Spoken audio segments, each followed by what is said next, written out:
And for Orlando, look out for Brittany Abercrombie. Last season's league most valuable player and opposite of the year. She's one of those leaders, Amy Pauley said, one of the best leaders she could ever ask for. She's got a super high reach, all the range in the world, all of the shots. Watch her with that little tip over the block, and then also the deep swing to the corners. She has the ability to completely take over the game. Now it's time for our Ren Athletics starting lineups. Now there are a couple of newcomers pictured here. Charity Looper on the outside and Teodora Pusick at libero, but the incumbents at both of those positions are still on the roster. So every starter returning from last year for Orlando, but more competition on a deeper team this year. Meanwhile, for the Grand Rapids Rise, already teased it, it's a newer look team, but an older team in terms of just the ages and the years of experience. And some of the highlights there, Ramat Al-Hassan comes out of retirement in the middle. Sage Kahaina Torres, national team player at setter. And then Elizabeth Inna, you know, maybe shades of Amelia Dimitrova from a couple years ago, bringing an Eastern European player into the fold on the right side. Coach Kathy George said they're more experienced this year, they're more mature. And there's the banner drop for the Valkyries, your 2025 league champions. Very cool. You don't get to sit inside too many venues and see a banner actually drop. Pretty special occasion here in Edition Arena. And there is once again the trophy. And in year 2 last season, the Valkyries were the champions. What are some of the things that you take away from what Orlando accomplished last year? I think it was amazing what Amy Pauley did with all of the pieces. Their offense was firing on all cylinders. They ran a lot of routes. They were leading the league in kills and efficiency. They returned every single one of those offensive hitter productions, and then they added some more pieces. But I think overall, just how the team came together in that big moment to defeat Indy was really special and really cool to watch. Pretty interesting how they wound up timing this. I mean, we're moments away from the first serve of the season. Grand Rapids, I think, ready to play at this point, and they're really doing this banner ceremony and the ring ceremony right before the start of the 2026 season. You can see the Grand Rapids players jumping, some pregame energy from them. I thought something that was interesting that Kathy George said. She said, we're going to find out a lot from this game playing the reigning champions and the Valkyries. She said, we're going to find out how they stand up to the rigors of competition, how they play in the red zone, how do they handle adjustments in game. So this will be very telling for the Rise playing the reigning champions right away. I know they're ready to go. And so we talked about Carly Snyder coming back on the outside. Paige Briggs-Romine, their other starter on the outside, also back this season for Grand Rapids. I know they're doing the ceremony right now for Orlando, but to give you a little bit of a more in-depth Grand Rapids preview, I mentioned a few of those additions, Madison. What stands out to you about the Rise? I think where Kathy George did an amazing job is bringing in those experienced players. They've got players with over 10 years of professional experience. They played against the best in the world. And you mentioned Paige Briggs-Romine. She said she's amped up her game this season. She's already arguably one of the best passers in the league. That's her superpower, is what she said. But she's gained craft and she's gained more arsenals on offense. So not only did they add more maturity and professional experience to the roster, they also amplified the players and leaned into the players that they had to make them better. Now let's take a look at some of the key off-season transactions for Grand Rapids. Bring in Ramat Al-Hassan in the middle. I think that really does lead the list, Madison, because Al-Hassan is a player who for years was successful in the best league in the world in Italy. She retired, but has only been on the shelf for a couple of years and is still right in the prime of her career. Exactly, and I was watching her at Serve and Pass today. She has not missed a beat. And if you watched college volleyball between 2014 and 2017, you most definitely remember her at Florida. She earned ABCA All-American honors, 2017 SEC Player of the Year, and then, like you said, going to play in Italy. She brings all of that expertise in the middle and looks just as good.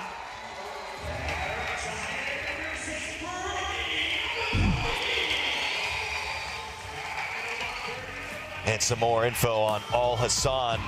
Remember, originally, University of Florida, teammates with Carly Snyder, that Honda Sports Award one of the few awards for best collegiate player. I know there's an overall Honda award, right, that encompasses all of sports. That was for the volleyball player of the year in 2017, but she was amazing in college.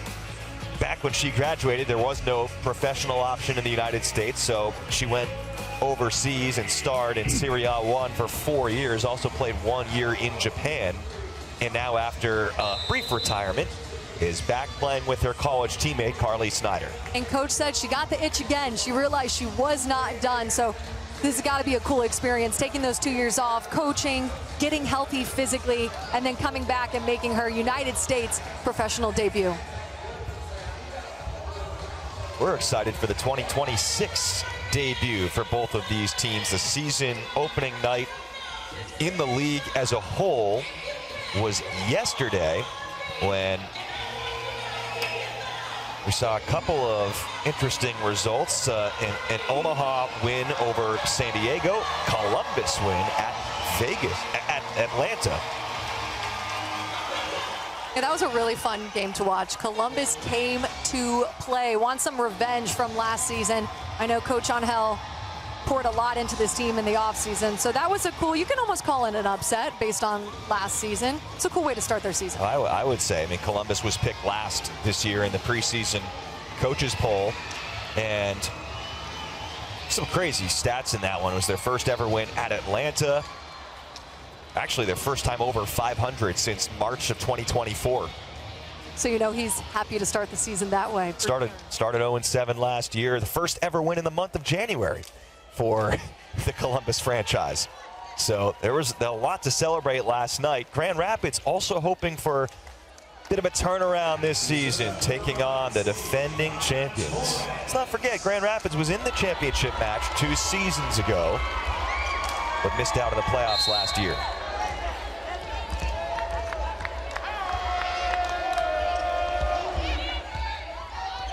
And underway to begin the 2026 Major League Volleyball season for Grand Rapids and Orlando. It's going to begin with a net fault on Grand Rapids. Right away, what stands out to me, we're going to be calling her name a lot. Camila Gomez, the libero #1 for Grand Rapids Rise. Amazing outstretch of that left arm, keeping the play alive. She's one to keep an eye on for sure. And the best server in league history, Natalie Foster, gets the first serve for Orlando. Has to take the second touch there for Abercrombie, last year's MVP of the regular season.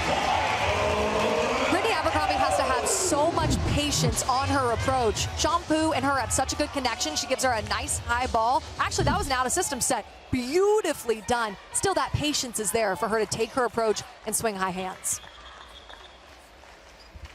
Oh, we get the debut for the towel guy. Oh. Here we go, Conrad. Became a celebrity last year, and didn't take long for him to get involved here. More spirited than ever. He captured the hearts of Orlando fans immediately. Love the work ethic. And as soon as you can side out against Foster, the better. So Grand Rapids will take that and run with it. Yeah, she's the ability to go on some major runs. She owns the single season record for most aces, with 64 last season.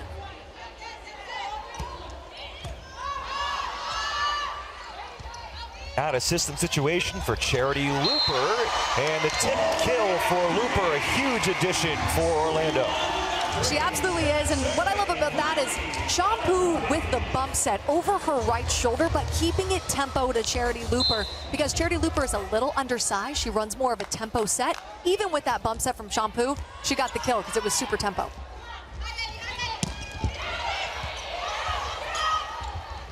Shampoo sets Brittany Abercrombie, that great connection, but Camila Gomez, the pancake dig. Great set there, but Looper is roofed, and that's Elizabeth Ina, the addition from Romania. And that's 6'3" Ina and 6'4" Alisson, putting up an absolute wall. It's not just throwing your hands up, it's the timing, it's the press. It was almost like a trap set right into their hands, and they had all the discipline to block that.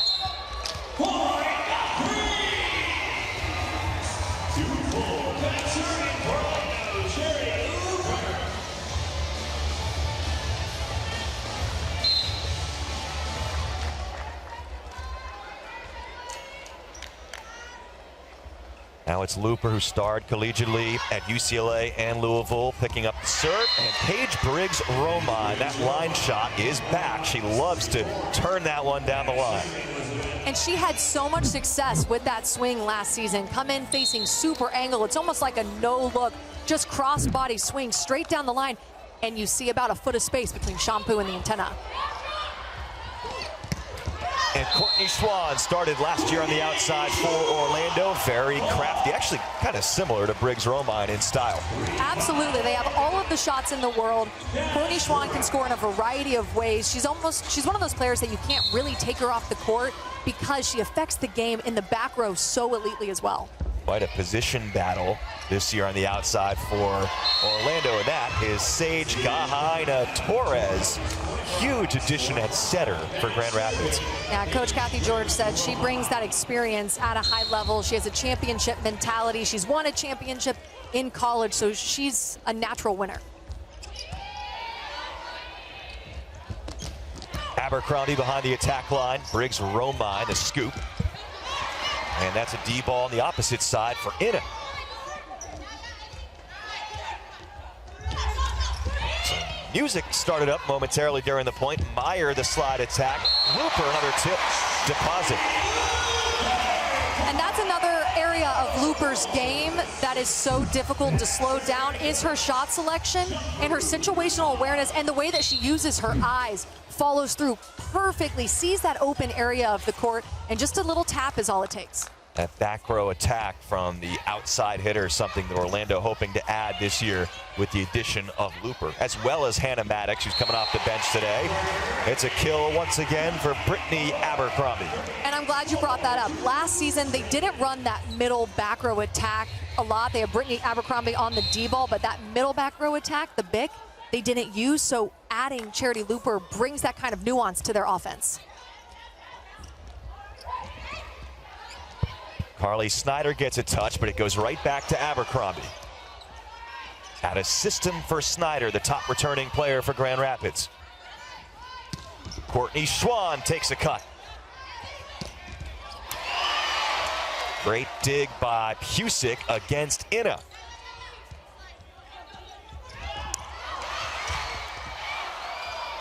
And that over-on-2 decision ends up being successful for Gahaina-Torres, despite the best efforts from the Valks. I love that we're seeing the offensive-minded setter that Gahaina-Torres is, going over with two. You have to have situational awareness when you're a setter, and when you're in the front row, you have to be an offensive weapon, and she's asserted herself as that right away. Serve there, nets the overpass and sets up Snyder, who tees off on that one. She was an all-star and an all-league performer last year. Look at that big snap on the ball. Uses all of her momentum in her approach to get a full body crunch, put that down, opened up a one-on-one situation because Natalie Foster's staying with the middle on the rise. Also, I will note, service pressure is key. Rice is doing a good job with that. Server is Leah Meyer, in addition in the middle. An overhauled middle for Grand Rapids this year as a unit. Meyer picks up the dig, playing left back. Abercrombie, they get a block touch against her. Meyer has to set this one, so the serve, the dig, and the set in the same point for the middle blocker. Abercrombie, crafty. Brittany Abercrombie is so incredible. That tip, she finds so much success with it. She gets her feet to the ball perfectly. Wonderful shot. And we got a timeout here with Orlando beginning its championship defense. Media time on the court.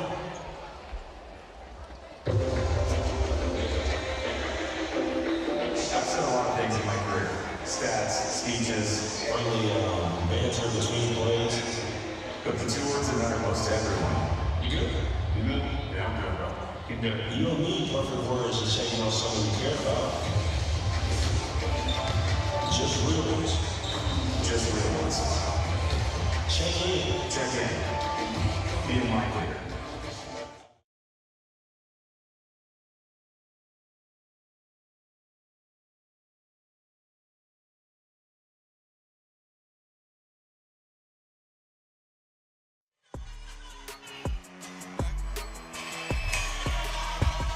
Welcome back to Addition Financial Arena, where the weather has been beautiful here in Orlando.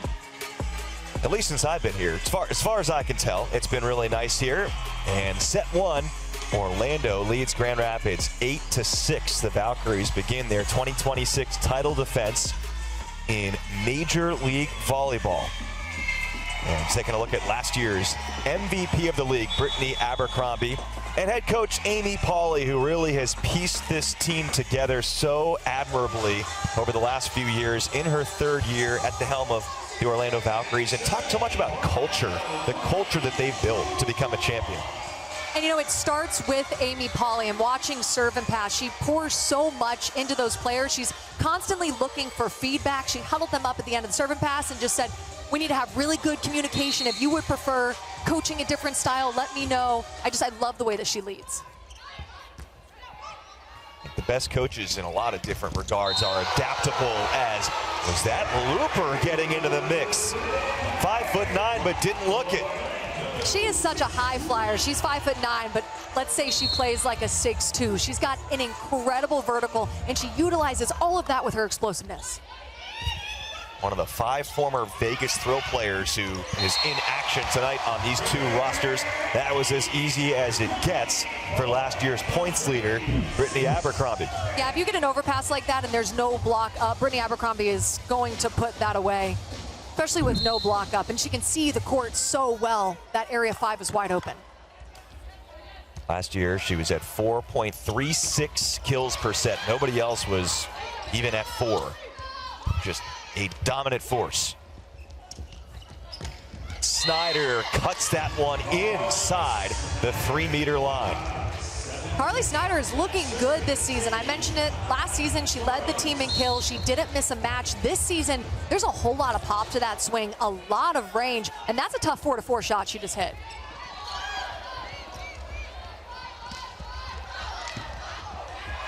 Ramat Al-Hassan laying out, but Charity Looper on the board for another kill. She's off to a 3-for-4 start. The block touches have been good for the Rise. They're looking very tall, physical, and disciplined at the net. Al-Hassan just not able to control that to recycle it up. And the Valkyries off to an 11-7 start here at home.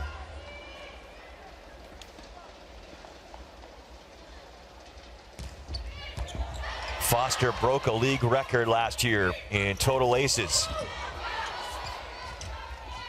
Looper.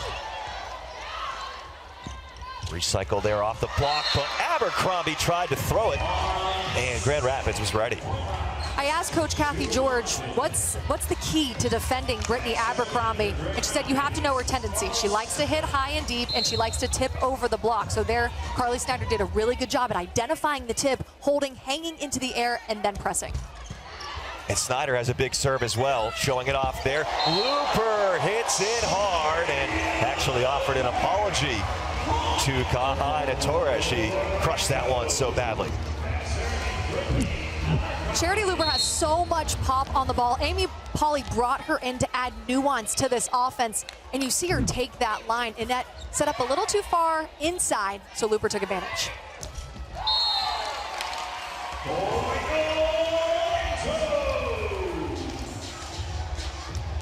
So far, Madison in the first set, we're half of a set into this season, but Orlando looks like Orlando.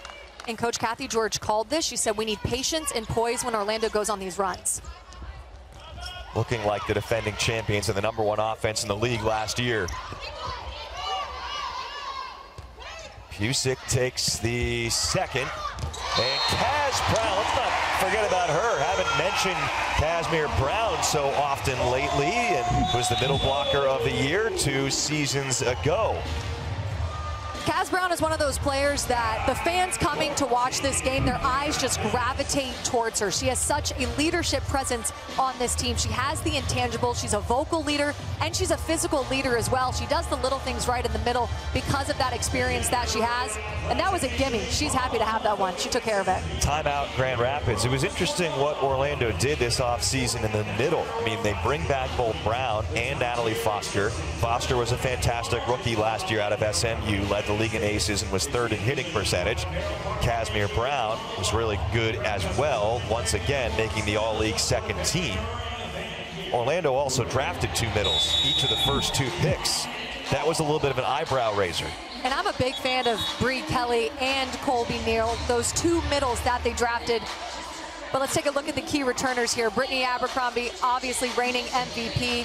Kaz Brown, dominant force in the middle on both sides of the ball, I will add. Natalie Foster brings that serve. And then Lindsay Vanderweide has one of the fastest arm swings you will ever see whenever she gets out there on the court.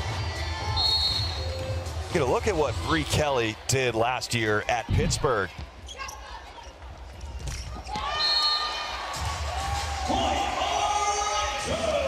As the Orlando run continues.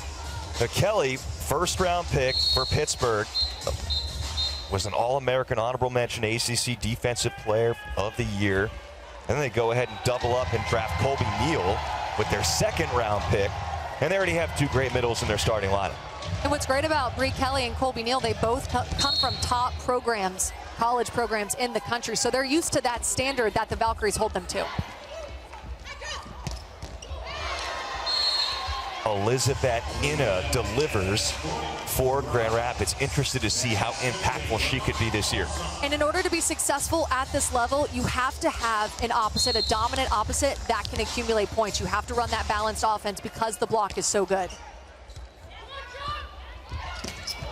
Behind the setter, Kaz Brown. But Briggs Romine off a great transition effort for Grand Rapids. And this is the 1-2 punch of Snyder and Briggs Romine. Snyder over 300 digs last season. She's so good defensively reading the ball, and then Briggs Romine can finish it. All Hassan with the serve. Block touch against Looper. All Hassan has to take the 2nd touch. Reload, Briggs Romine, another softer shot. And Looper comes away with another kill, targeting All Hassan in the back row. And that's smart, and you'll see outside attackers or any attackers do that often. When the middle isn't left back, they'll target them defensively. Timeout on the court. Orlando in control in the 1st set.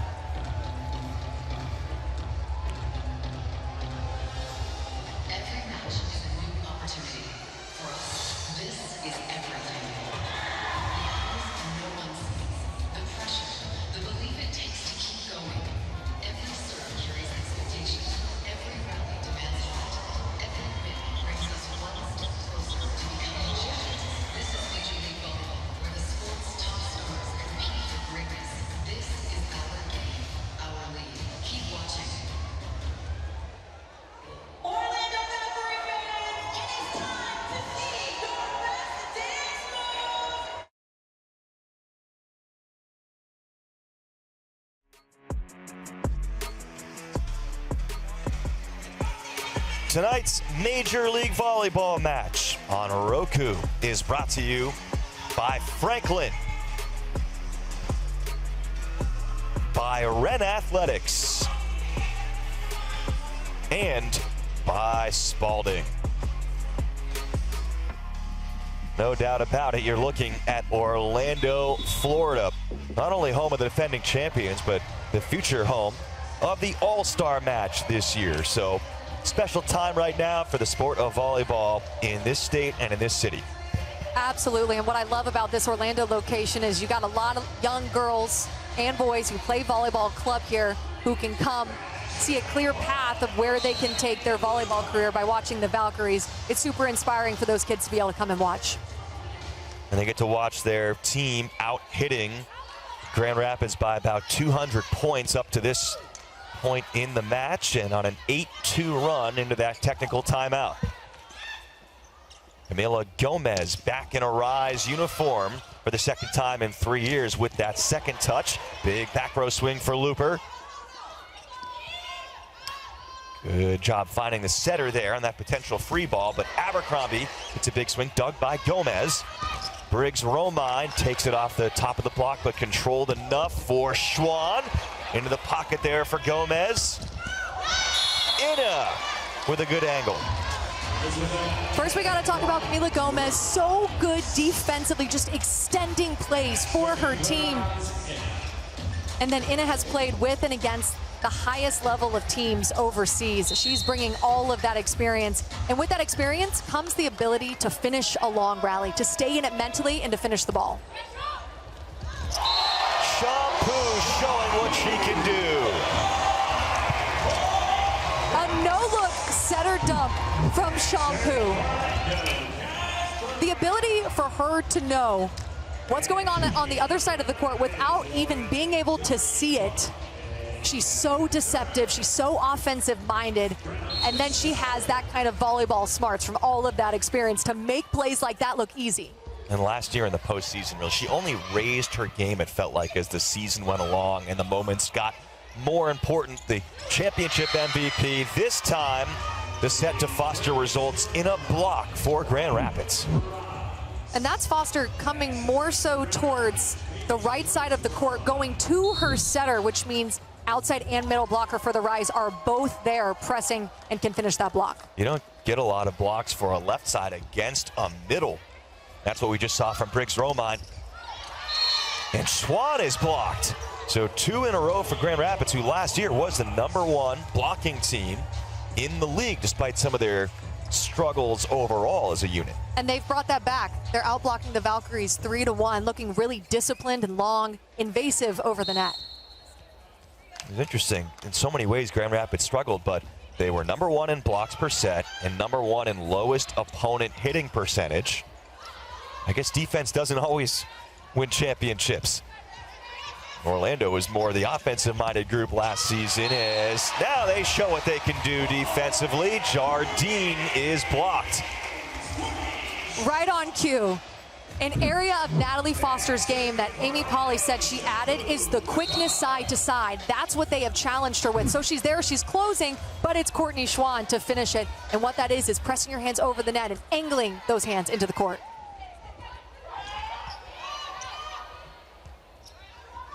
Grand Rapids, by the way, has Cameron Turner in the match at setter at the moment. But Abercrombie adds to the tally in the first set for Orlando. Coach Kathy George sure does have depth on that bench. Cameron Turner is elite. She said we're locked and loaded if we need to put her in.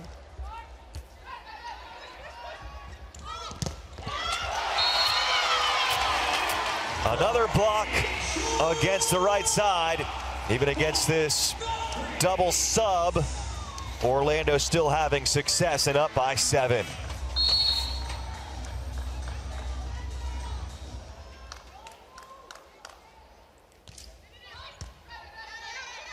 Meyer handles the serve receive and a pass to attack for the middle blocker, Leah Meyer. And that's not easy to do. You have to have a whole lot of body control. Her game is really well-rounded to pass and then also to be in the air. As a middle, you have to be an option in the air consistently. So she did a good job at being up for her setter. Originally from Western New York, played collegiately at both Duke and Kentucky. Briggs Romine the answer for Looper out of the back row. Al Hassan covers Snyder. Lauren Jardine Clark takes a cut. Now it's Abercrombie. Oftentimes you get in a long rally and Abercrombie has the last word. And Brittany Abercrombie is so good at adjusting in game. Let's say the block moves more to the line. She can swing into that angle. Or they adjust, they move into the angle. She'll swing line. She's so good at identifying the hands of the block and then using it.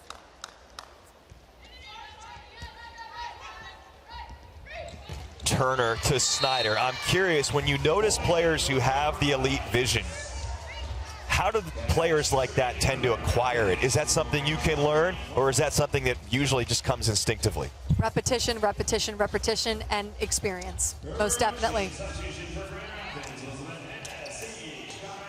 I like that Kathy George is using the dub sub immediately. We saw Jardine in, and then also the setter, and then she goes back.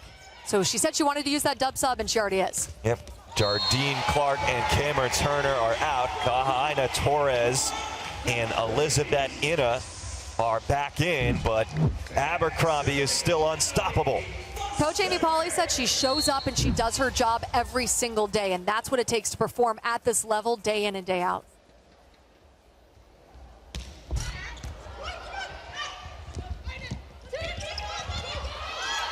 And Abercrombie showing up defensively. Ina twists that one in play. And it was a good first touch there from Gomez as well. And Coach Kathy George said, in order to be a successful team, you need power on the right side. That's vital to the team's success. And that's why she was excited about bringing Ina in, because she has that power and ability to finish the play on the right side. From Romania, Ina making her American debut this season. And tonight, as Briggs Romine next to Al Hassan roofs Abercrombie, that's a rarity. And with the block, your palms have to be pointed into the court, pushing back to area 6. Briggs Romine did that perfectly for a straight down block.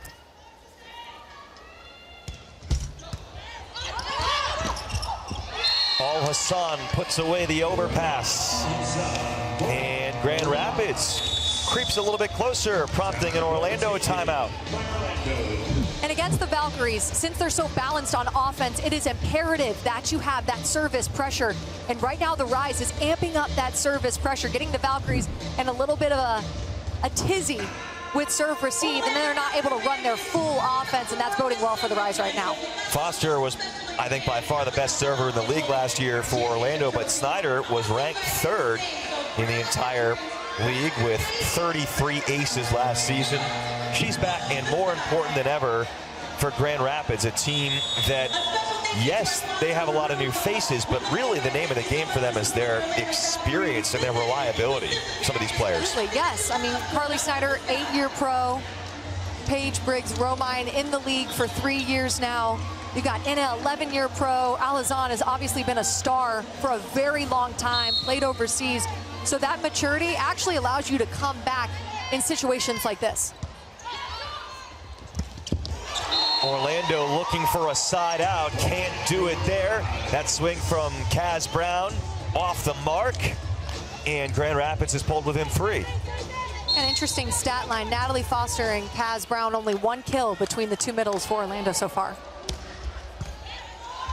Good pass by Courtney Schwann. Can Looper pay it off? No! Al Hassan with the stuff. It's been the service pressure from the Rise and the disciplined blocking that has gotten them back in this match. And this is where this maturity comes to play. The ability to just stick in it, grind, make up that deficit, and get back in. 5-0 run since it was 22-15 that is finally ended by Abercrombie. You can hear the pop on the ball when Brittany Abercrombie strikes it. The block a little late to close there. If she's in a one-on-one situation or the block is late, she will take advantage. 6 for 13 already. Not even done with the first set for Brittany Abercrombie. Shampoo, the set for Looper. Elizabeth Ina rolls it.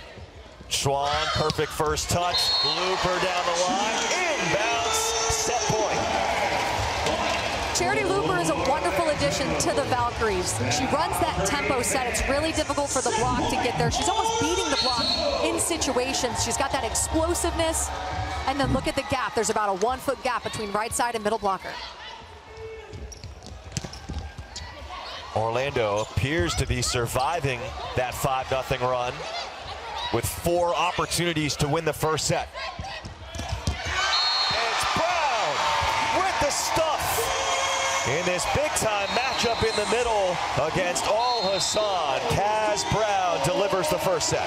Kaz Brown is an elite blocker, very disciplined, super invasive over the net. That's one of the best ways to finish a set, a straight down stuff block. With Grand Rapids honestly having a lot of momentum taking into that next set, I know it feels good to end it that way. She was top 5 in blocks last year, a big one to end the set.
Orlando was in control the whole way, absorbed a run by Grand Rapids late, and wins the first set by 5 here in the 2026 debut for both of these teams. Let's take a look at tonight's first set stats, brought to you by Spalding. Something that stands out to me is hitter efficiency is the name of the game. If you can be the team to finish the point the quickest, usually that bodes well for you. And right now it's Orlando hitting 256, out hitting the Rise 140. A little bit more kills for the Valkyries.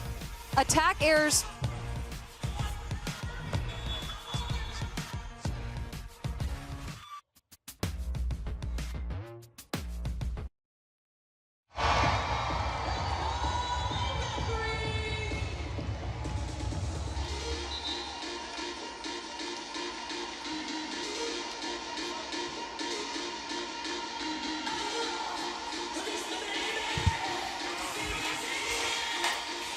Orlando absorbed a late run from Grand Rapids and held on to win by 5 in the first set, controlled most of the way, though, by the Orlando Valkyries, the defending champions. First set stats brought to you by Spalding. Now the Rise pushed back, but it was a little bit too late, and the Valkyries are looking like they have a lot of chemistry. They've reloaded on offense this season, hitting 256 to the Rise's 140. They've got more kills. They've got less attacking errors. The Rise is out blocking the Valkyries, but digs defensively in that backcourt defense. The Valkyries are out digging them. Some stats that stand out to me: Brittany Abercrombie has got 8 kills, hitting 375, and then you balance that out with Charity Looper's 6 kills, hitting 267. They're running another balanced offense, and that shows in the hitting efficiency. And by the way, continuity, which Orlando has a ton of. Schwan drops it in to open the set with an ace. We're just going to talk about that. Continuity often expresses itself in serve receive. Orlando, 70% positive passing in the first set, much better than Grand Rapids was. Another short serve done nicely. Snyder takes it. All Hassan with some distance from the setter there, delivers to the floor. And what that distance does on the gap set, it moves the block around. It gives you space as an attacker to swing around the block. I like the short serving. Usually that disrupts the routes, but not there.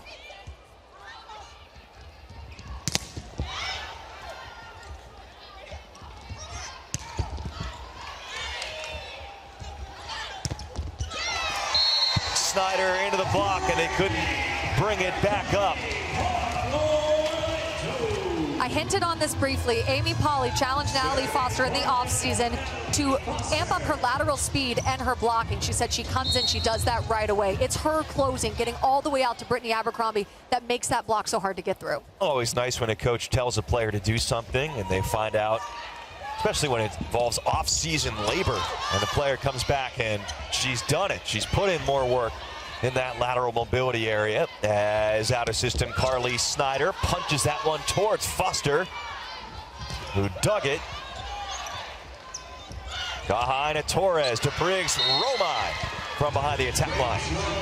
Talk about a tempo set to the back row. That was super low. Briggs Romine so quick. As an attacker, you have to get your feet to the ball. If your feet aren't to the ball, you're probably going to error. But look at her last 2. Step close to the ball. Absolutely perfect and good connection.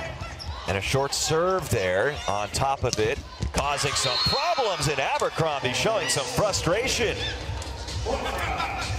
It's most definitely frustrating when you get stuffed. Both blockers right in front of her face, really disciplined. This is an area of the Rise's game that they're outdoing the Valkyries right now. So leaning into that, and then when they get their offense going, they're going to be really difficult to stop with both of those pieces.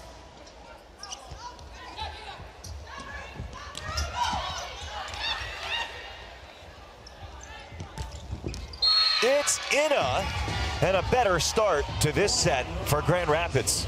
The serve and pass game is so imperative at every single level of volleyball. Right now, the Rise putting that service pressure on and making the Valkyries' offense less balanced and nuanced.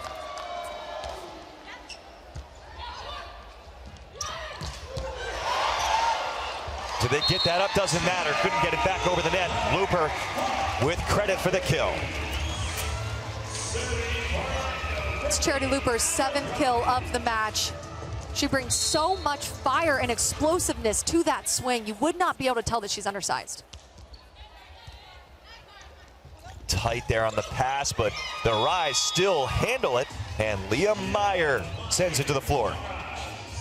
We're seeing the Rise really move around their middles. Meyer going behind the center there. Kaz Brown not totally lined up perfectly middle to middle, not getting her hands in front of Meyer. And she got the kill. They need more towel work on the Valkyries side.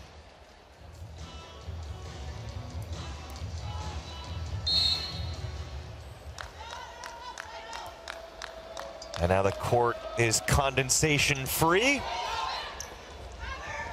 Here's Looper.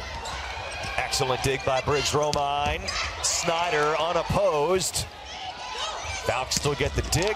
In transition, Abercrombie dug by her counterpart off the block.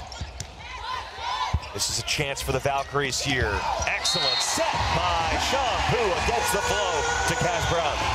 Kaz Brown is a wonderful slide attacker. I also need to shout out Courtney Schwann. Her touch on the ball is so clean. And then look at that connection from Shampoo to Kaz.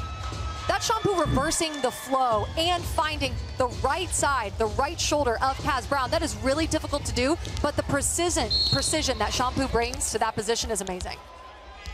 A connection that was built all through last season, a championship season with those two helping lead the way.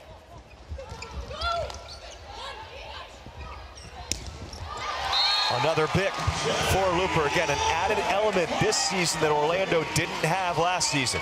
And Amy Polly said what that does is it alleviates Abercrombie from taking a million swings.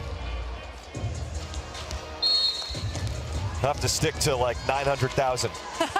Exactly. It just makes their offense more dynamic, especially when Looper's so consistent with it.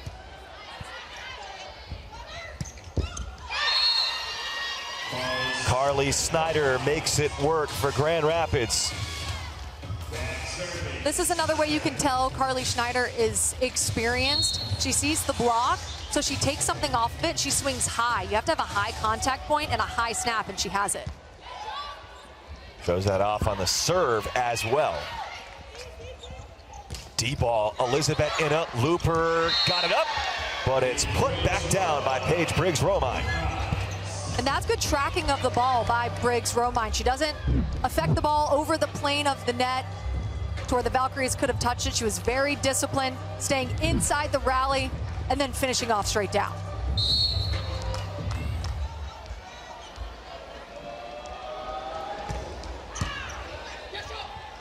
Good first touch from Pusick, and it's Schwann. That's the Courtney Schwann specialty, taking a little bit off of it, selling the attack, coming in hard like you're gonna swing straight down, dropping that shoulder just a little bit. She plays beach in the offseason. That's a true beach shot right there, and she disguises it perfectly. Kaz Brown, also a very good server, just like her middle teammate Foster, but Paige Briggs Romine is there for Grand Rapids in the side out and a timeout. Oh, it's the reverse of the way the score was. I remember in the first set, it's Grand Rapids at the first technical timeout with an 8-6 advantage. From your favorite athletes to your favorite music, listen to everything you love and so much more with the free iHeartRadio app. From live play-by-play to your favorite game day anthems and the biggest sports podcasts in the world, the iHeartRadio app lets you take it all with you and stay connected to your favorite team wherever you go. Download the free iHeartRadio app today. We are excited to announce a continuation of a rally in partnership with Advent Healthcare Hoffman. Orthopedics as the official healthcare providers here on the Valkyries. This partnership will continue now in collaboration that prioritizes the health performance of Orlando athletes both on and off the court, as well as influencing positive change in outcomes. Welcome back to Orlando and Addition Financial Arena, the home of the defending champion Orlando Valkyries in Major League Volleyball, taking on the Grand Rapids Rise, who finished 2 games back at the final playoff spot last year. Actually had a chance to sneak in late, beat Indy 2 times in 3 matches, but then went on a 3-match losing streak to miss out in the final playoff spot to Indy last season. And Kathy George did a great job in the offseason bolstering up this roster. Big difference between set 1 and set 2 for the Rise. Hitting efficiency up to 429. And the serve creating problems as well.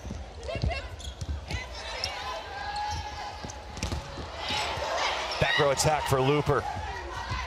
Grand Rapids pulled it off the net, and Elizabeth Ina terminates the point.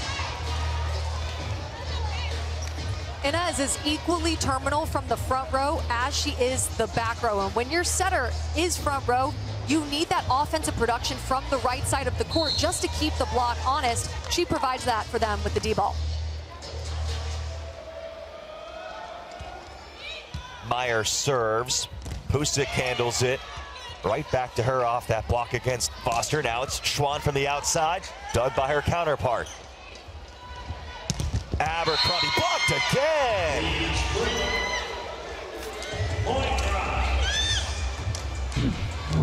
Coach Kathy George said this game is going to be so telling with how this team can adjust. And I think from set 1 to set 2, they have adjusted so well. They're blocking Brittany Abercrombie, holding her to less kills so far in this set, moving really quick side to side and doing a great job defensively.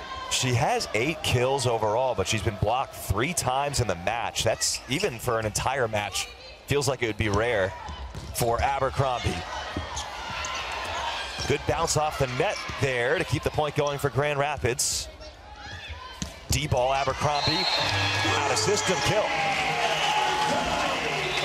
The Valkyries are really good out of system when they have Brittany Abercrombie for the D-ball. They also have Charity Looper in that middle back position. And then you've got such an experienced out of system center in Pusick, perfectly placed. And then Brittany Abercrombie down the line. Teodora Pusick, 17-year pro out of Serbia. And 2-time best libero in the Serbian Superliga, but Sage Kalahaina-Torres brings a ton of experience at the international level. Honolulu native, but they bring her back from some great overseas years and some great international performances recently for her as well.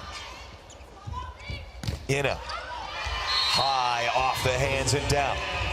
Even when the Rise is not blocking that ball straight down, they're doing a really good job at getting block touches, slowing down the attack of the Valkyries, and then allowing their offense a chance to transition and score. That's been really good for them. How about Grand Rapids up 12-7, forcing an Orlando timeout.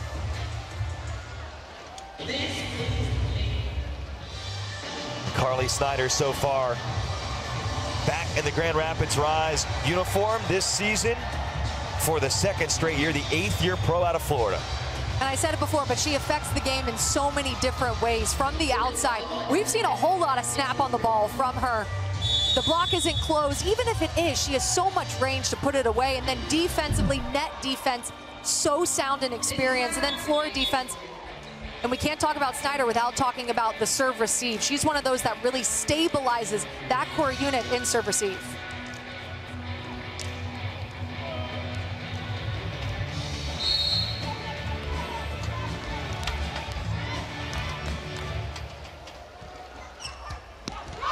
Orlando uses time, but Grand Rapids pads the lead.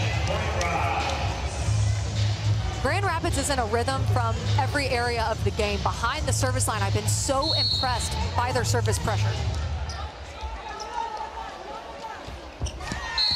Remember, we said that Orlando in the first set passed 70% positive. In the second set, 33% positive. And then what that does is that completely takes out an area of your offense. You become less balanced and less nuanced. The middle run for Ramat Al-Hassan. Al-Hassan is 6'4", but her arms are so long. She contacts that ball so high. And when you contact that ball that high, on that gap set especially, what that allows is all of your angles to open up.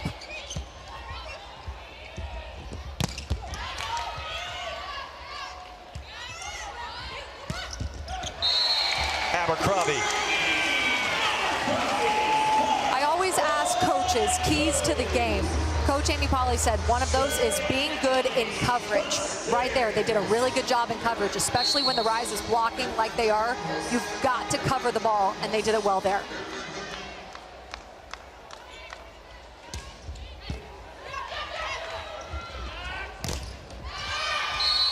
Elizabeth Inna is heating up for Grand Rapids. That's her 8th kill, and she's over 300. She leads the team.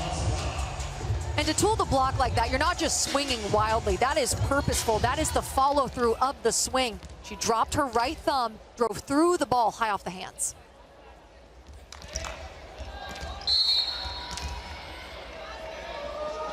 A 6-point cushion as Al Hassan serves. Looper has a little trouble with that float serve, still gets the attack, which ends up delivering it on the over-dig to Abercrombie. If the Valkyries are going to come back, now is the time to make the push. They need to amp up their service pressure and take care of the little things, just like this. That's a gimme ball for Brittany Abercrombie, and she took care of it. Watch the dub sub for the Valkyries coming into the game. And this is around the time in the set that we were told they want to use that this year, in the middle of the set, with Hannah Pukis in at setter. Not able to score, though, with it. It's a good block touch by the Valkyries. Just a little shallow on defense, though. Not able to dig that ball up, recycle it, and allow their offense a chance. We got a technical timeout. Grand Rapids up by 6, hoping to even this matchup. I've said a lot of things in my career. Stats, speeches, friendly banter between players. But the 2 words that matter most to everyone. You good? You good? Yeah, I'm good, bro.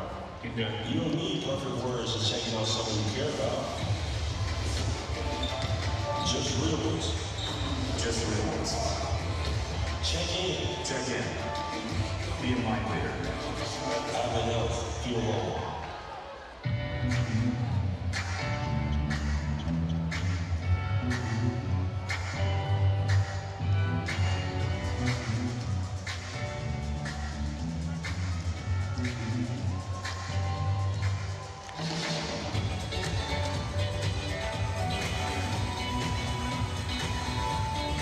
6-point lead for Grand Rapids in the second set. Orlando won the first set handily, but Grand Rapids flipping the script here in the second set, applying a lot of service pressure on Orlando, making Orlando uncomfortable.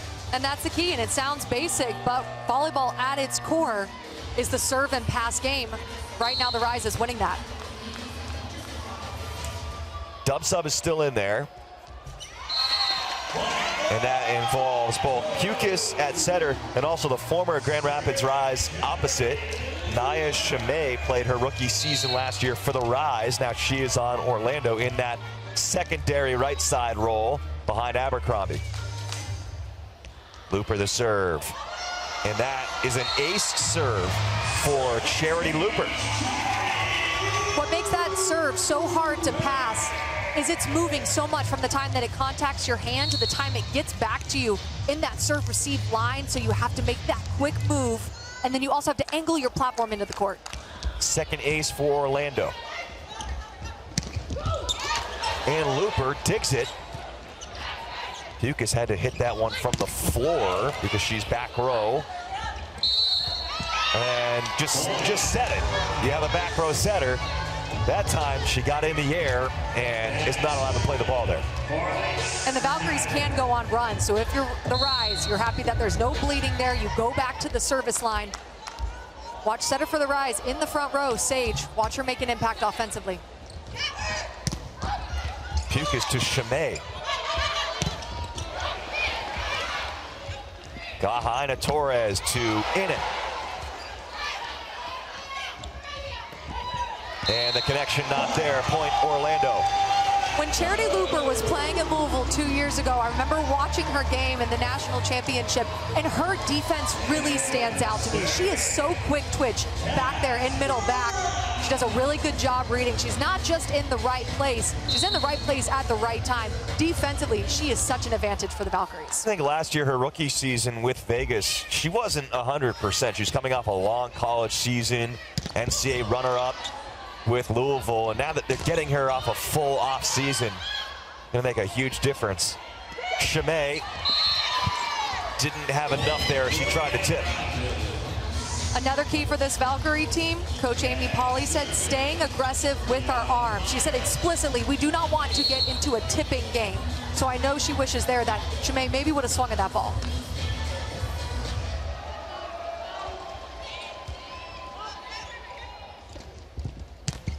It's that double sub combo. And we're going to see our first challenge, I believe, of the match and of the season for these two teams at least. And there's Michelle. Orlando is challenging block touch.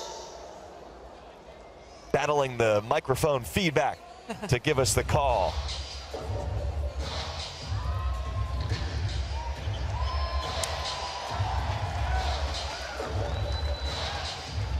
Now the challenge rules, there are a few things that have changed this year. One of them is that there's only one challenge per team per set and not two. But if you win the challenge, you still get to keep it. And it looks like Orlando has won this challenge. You can see definitively left hand, right pointer finger, the pointer finger of Briggs Romine. Got that wiggle, got that bend back definitively. Great job by the MLV replay system. Point Valkyries. And you saw right away the players were pretty convinced in telling Amy Pauley to challenge it. And she believed her players and gets rewarded. Orlando within 4. They unwind the double sub. They're in rotation 1 with Shampoo serving. It's Snyder looking for a touch. Doesn't get it. Orlando within 3. And sometimes with that back row attack, Coach Amy Pauley said it can be more of a high risk, high reward. There is more room for error. Right there, Carly Snyder, just not enough snap on the ball.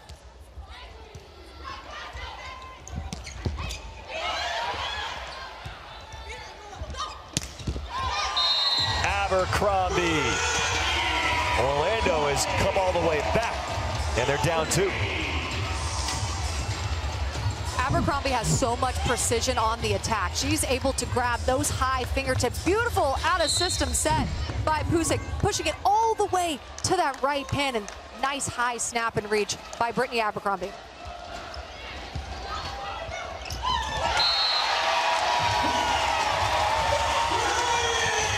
Four straight points for Orlando. And that's exactly what Orlando needed to do better at this set, was manning center stage, who likes to go over with offense, but there, Courtney Schwann tracking it perfectly, 100% trusting that the setter can take it over and being very disciplined with it.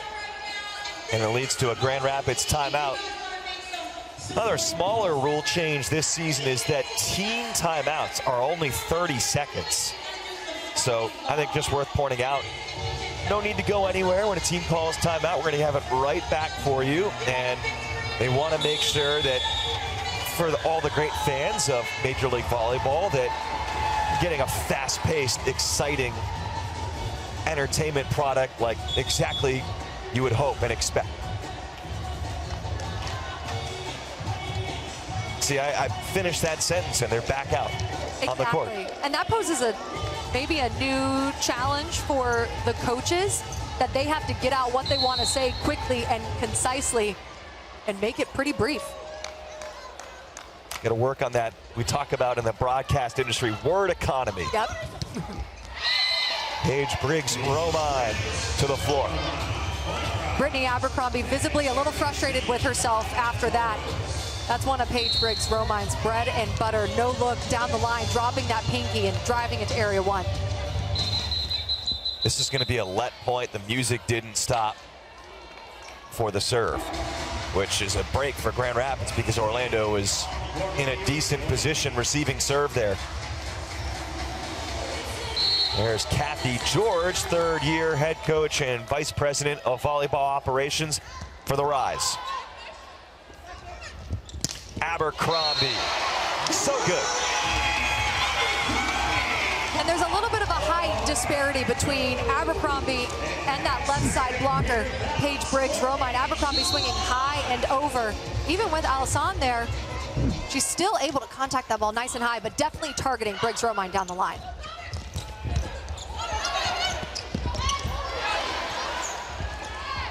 And she can do that as well. We heard from Kathy George telling us that Abercrombie really stretches the court on those short shots.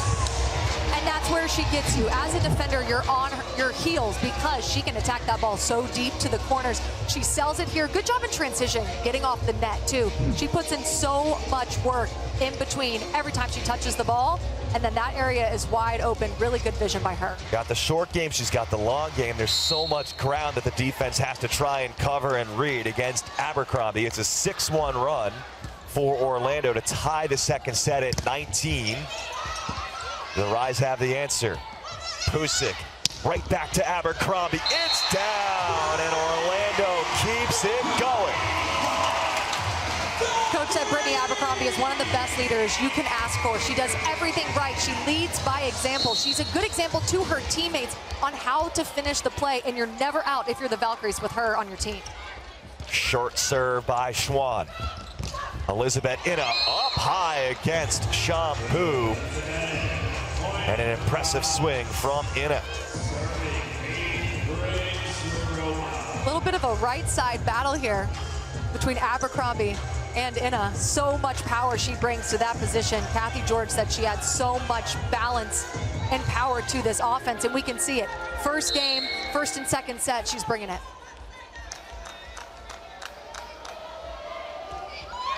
They're tied, entering the red zone.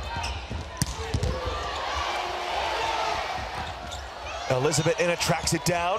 Carly Snyder hands it over. Free ball right back to Abercrombie. Getting closer to those 1 million swings that we referenced earlier. How about one more? And that was a tough opportunity off the scramble. Grand Rapids back in front. Gritty rally from the Valkyries and from the Rise. Both defensively so gritty, and that's what it takes to be good at this level. Just that all-in buy-in on the defense.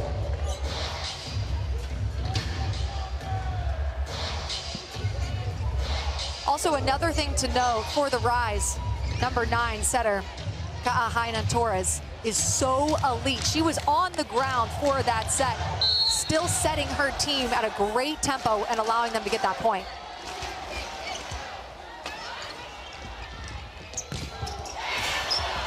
Oh, they covered it. Grand Rapids thought they had blocked Looper. Orlando thought they'd blocked Snyder. This point has a couple of extra lives. Dig against Looper. Snyder takes it short. Looper gets there. Abercrombie dives. This is that signature MLV rally. Inna up high and down. What a rally. Both teams all out. Inna has shown the ability to bring power every time she attacks the ball. I don't think we've seen her tip once. She's bringing that explosiveness, but the defense, both sides of the court, the condensation on the court has got to be big after this one. Great up by Briggs Romine, who brings so much stability to this defense. I said it before, Charity Looper, so quick twitch defensively, but the Rise gets a free ball, set up beautifully. Natalie Foster a little late to close there, and Inna took advantage.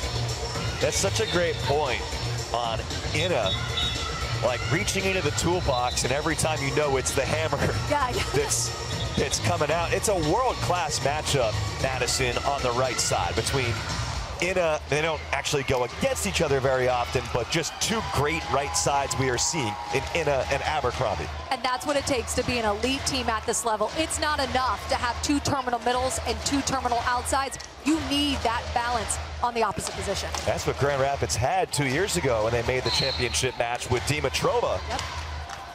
They didn't really have that last year. Abercrombie finds the solution, goes off the block and out. When the block is there and closed, and Brittany Abercrombie has that follow through, she's able to tool the block really well. I said it before, but it's not by chance when you tool the block. That takes a lot of ball control, swinging through the ball nice and high and following through to the opposing blocker's hands. And now the player that can swing a set in Orlando's favor. Foster as a server. The net helps the Rise there. And Inna takes advantage. She is coming to life as this match goes along. And none of that is possible without Carly Snyder in serve receive, passing an absolute dime. Look at the angle of the platform. It's perfectly angled, right shoulder down. I obviously love passing. Right shoulder down, perfect on her setter's head. And then Inna doing what she does best and bringing that power to that position. Abercrombie 16 kills, Inna with 12. The right sides both leading their respective teams in that category. Inna this time pulls the string. You know what? You don't do it a lot. And when you do decide to tip, it is a surprise. Set point rise. And that's why you do it. Defenders on their heels. There were a few Valkyries around that ball, but since it was so uncommon, she hasn't done it before, the communication just wasn't there.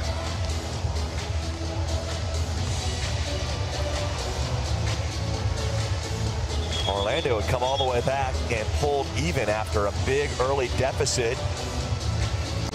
And now it's like kind of the reverse of that first set. Grand Rapids maybe with the knockout punch. Hattie Bray, a 4th round pick out of Marquette, gets into the game for the first time and serves on set point. It aces on set point.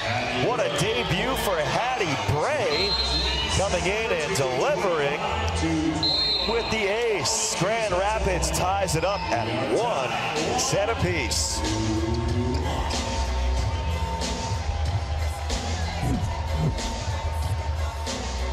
A 4-time All-Big East teamer at Marquette, who Kathy George says has surprised some people with how ready she's been for the pro level.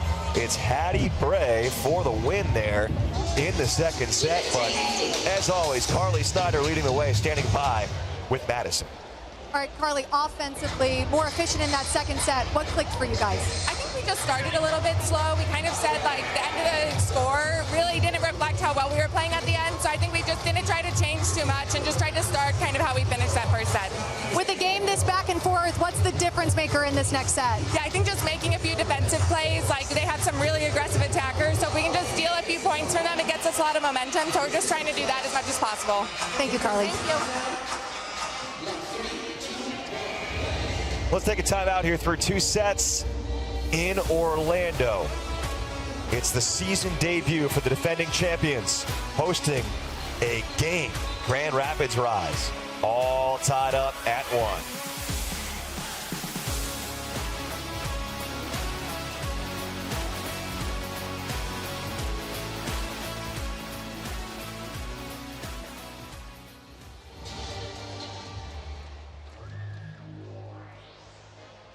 Sports is proud of our Major League Volleyball, elevating the sport at the highest level. As the official volleyball MLV framework supports the league through innovation, performance, and a shared commitment to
Look at that, very similar first two sets except flipped. It was Orlando in control most of the first, then Grand Rapids tried to make a run. Orlando stopped it. Sort of the same thing in reverse in the second set, which the Rise, nice job coming back and flipping the script. Most definitely. Rise in that second set hit 381. Orlando hit 231. So like you said, it was flipped. Offensively, the Rise really clicked.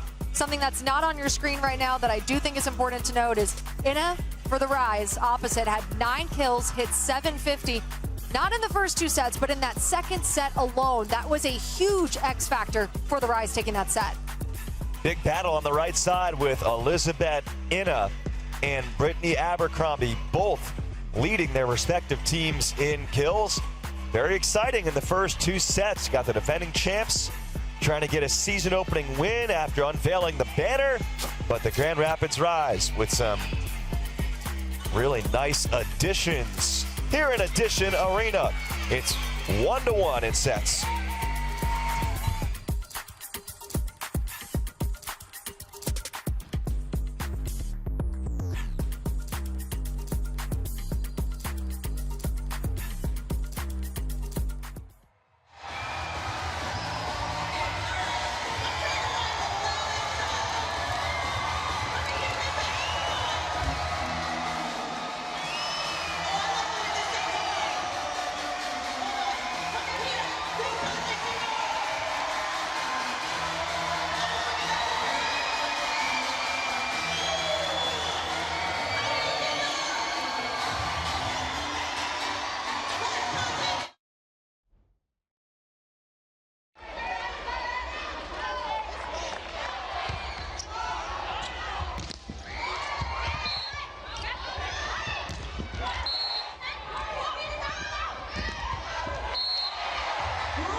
You know, it's a new year, Major League Volleyball.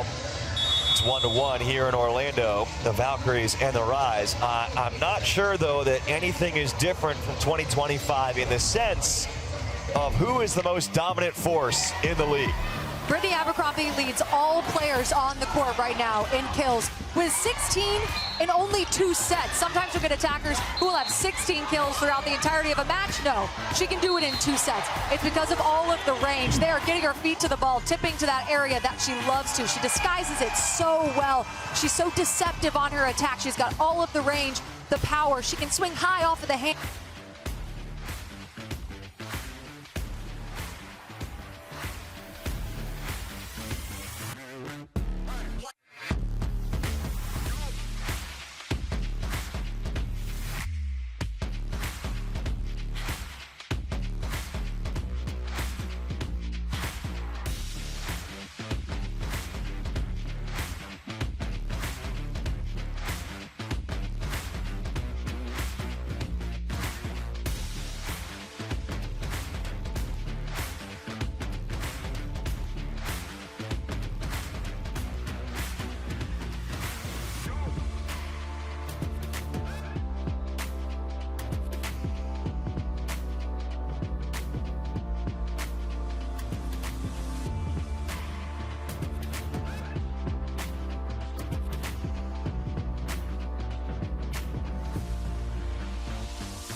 Hey, we apologize for some technical difficulties. You've only missed about 3 points in the third set.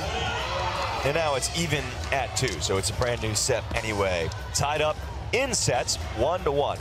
AJ Cannell, Madison Fitzpatrick, season opener for the Grand Rapids Rise and the Orlando Valkyries in Addition Financial Arena.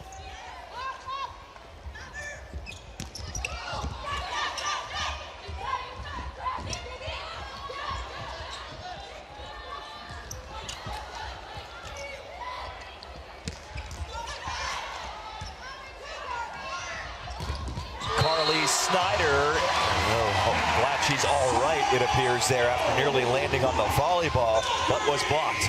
It was a really good out-of-system set, perfectly placed. The problem with that is when the set is that high, it gives Kaz Brown and right side blocker at the time, Brittany Abercrombie, the ability to be there, close, and make an absolute wall.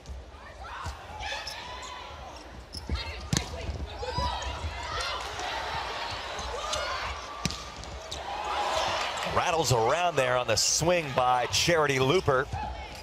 A little bit of a low set there, shoved over by Kaz Brown.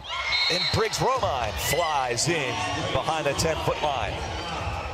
If you're a true fan of volleyball, then you're definitely a fan of the setters. We are seeing some phenomenal setters on display here tonight. The decision-making is so good. The balance of both of these offenses is absolutely elite, and that stems from these setters.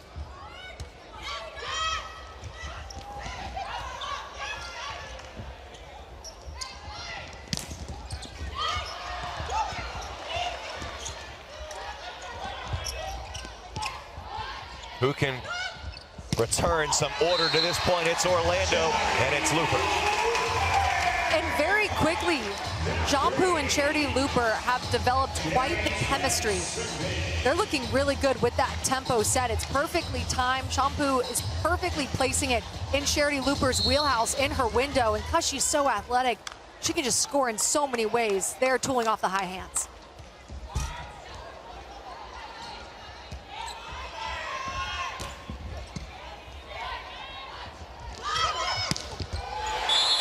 Straight down for Schwann. You mentioned developing early chemistry. As a team, it was helpful for Orlando to play in the Club World Championship in Brazil in December. Of course, the one player who wasn't involved there was their starting center, Jampu, but still, I think very useful for Amy Pauley, and a great accomplishment as well to be invited to that tournament. Most definitely, and she said she learned so much about her team in that time. We are going to get a challenge. We'll revisit Brazil later, because it is an interesting story.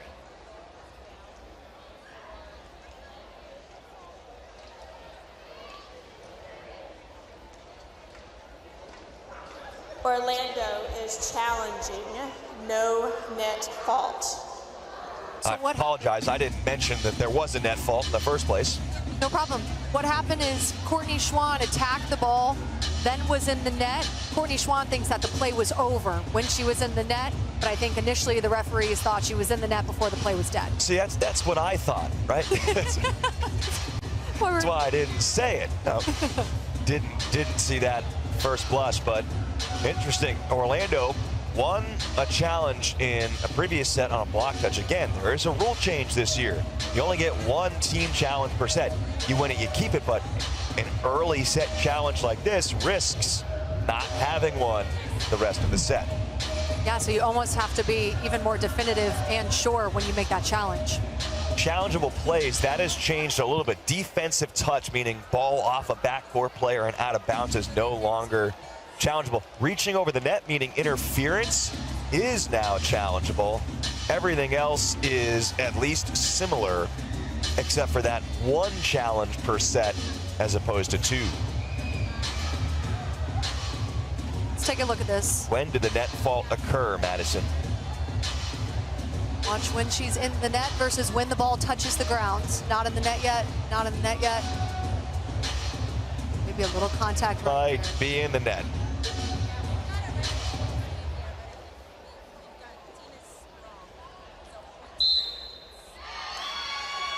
Yeah, it was close, but the replay shows that Schwann was in the net before the ball hit the ground. And so no more challenges in this third set for Orlando. Serving for Greater Rapids, Elizabeth.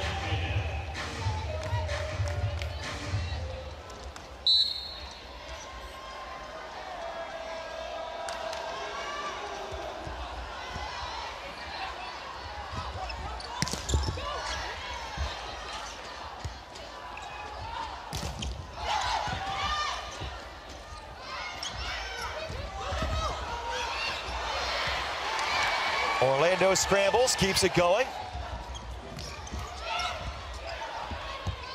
Pusick sliding underneath. Abercrombie the swing, Inna the scoop.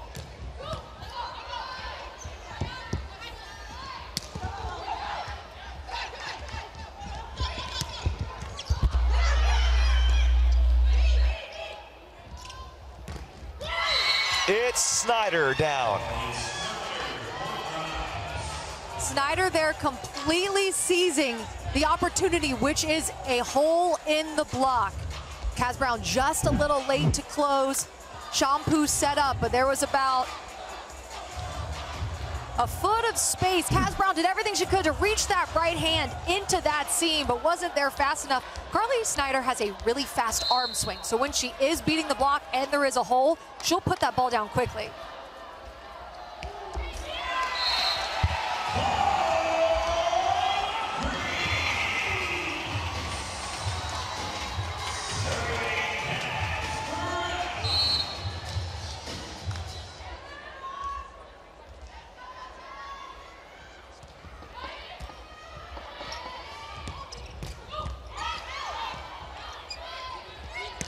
Schwan. Snyder. And point to the rise. You heard Carly Snyder say it in between sets 2 and 3 with my interview with her. She said the difference maker is going to be the defensive plays, whether at the net or floor defense. Rise is doing a great job extending rallies and being really disciplined defensively.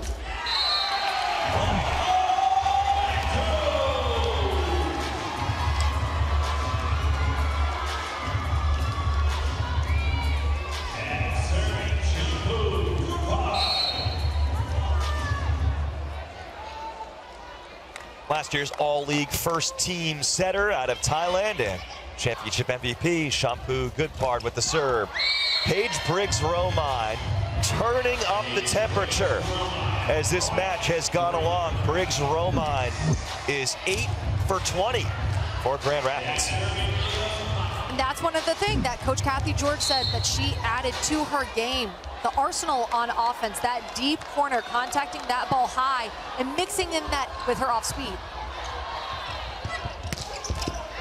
Schwan, one-handed dig by Briggs-Romine. Foster takes the touch, and Shampoo did a great job at pulling that off the net. That was absolutely incredible by Shampoo. Her body facing the net, over her left shoulder, setting the middle, running through the middle, making sure that that's a priority for her. So well done, and then not in the net as well, so really good body control. Shampoo is as good of a setter as it gets. Setters, you're totally right. Setters can get more aggressive, though, in plays like that this year with the double rule altered a little bit. As long as you keep the ball on your side, it's, I think, similar to what you see in the NCAA, that you wouldn't see a double called in any circumstance pretty much unless the ball goes over the net. Got a timeout on the floor here as Orlando scores the point, reaches 8. Technical timeout in the third set. From your favorite athletes to your favorite music, listen to everything you love and so much more with the free iHeartRadio app. From live play-by-play to your favorite game day anthems and the biggest sports podcasts in the world, the iHeartRadio app lets you take it all with you and stay connected to your favorite team wherever you go. Download the free iHeartRadio app today. Orlando Valkyrie fans, it's time for the national opportunity fans to hear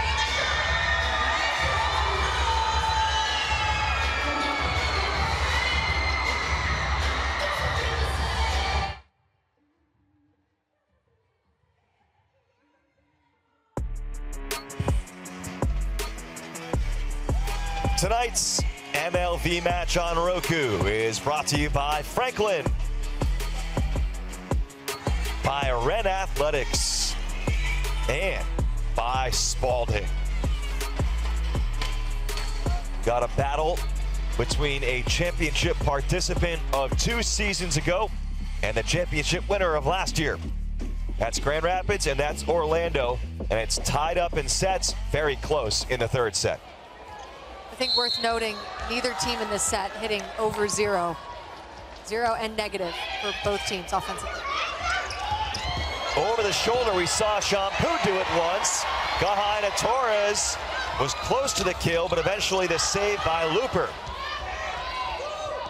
This is Looper using the block for the score. That was a beautiful set by Shampoo, almost towards the end line in the right area of the court, in that area zone 1.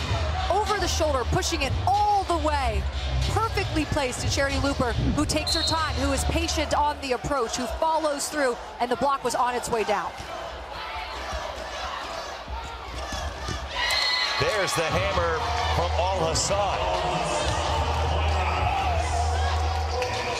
Big part of the reason why she came to Grand Rapids and came out of retirement was a chance to reunite with her college teammate, Carly Snyder. They started together at Florida.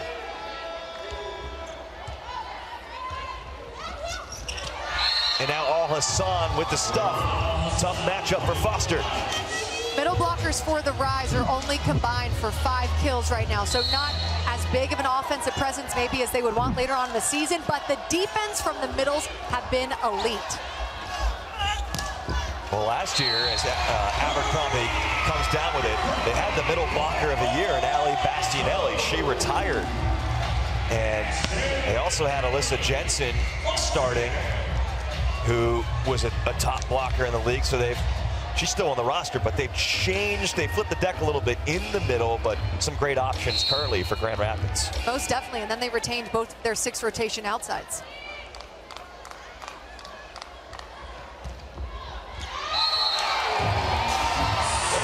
That's in, and that is the first ace of the season for Natalie Foster, who had a league record 64 last year.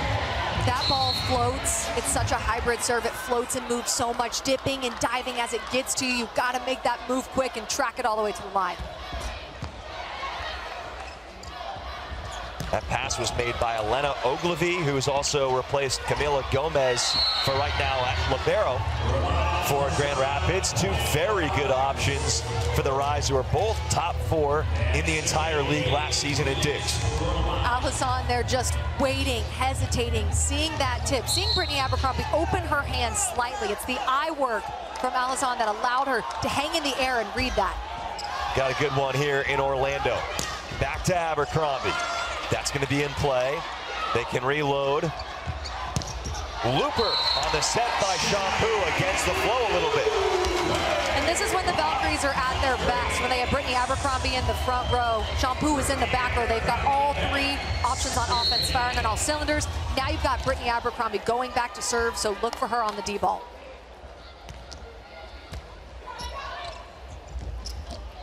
Gahaina Torres, the set for Ina. Gahaina Torres is so precise as a setter. She's got that championship mentality that coach told me about. She competed with the U.S. women's national team at 2025 VNL. She won a national championship with Texas. She's so elite. Came over from a competing league last year to Major League Volleyball this year.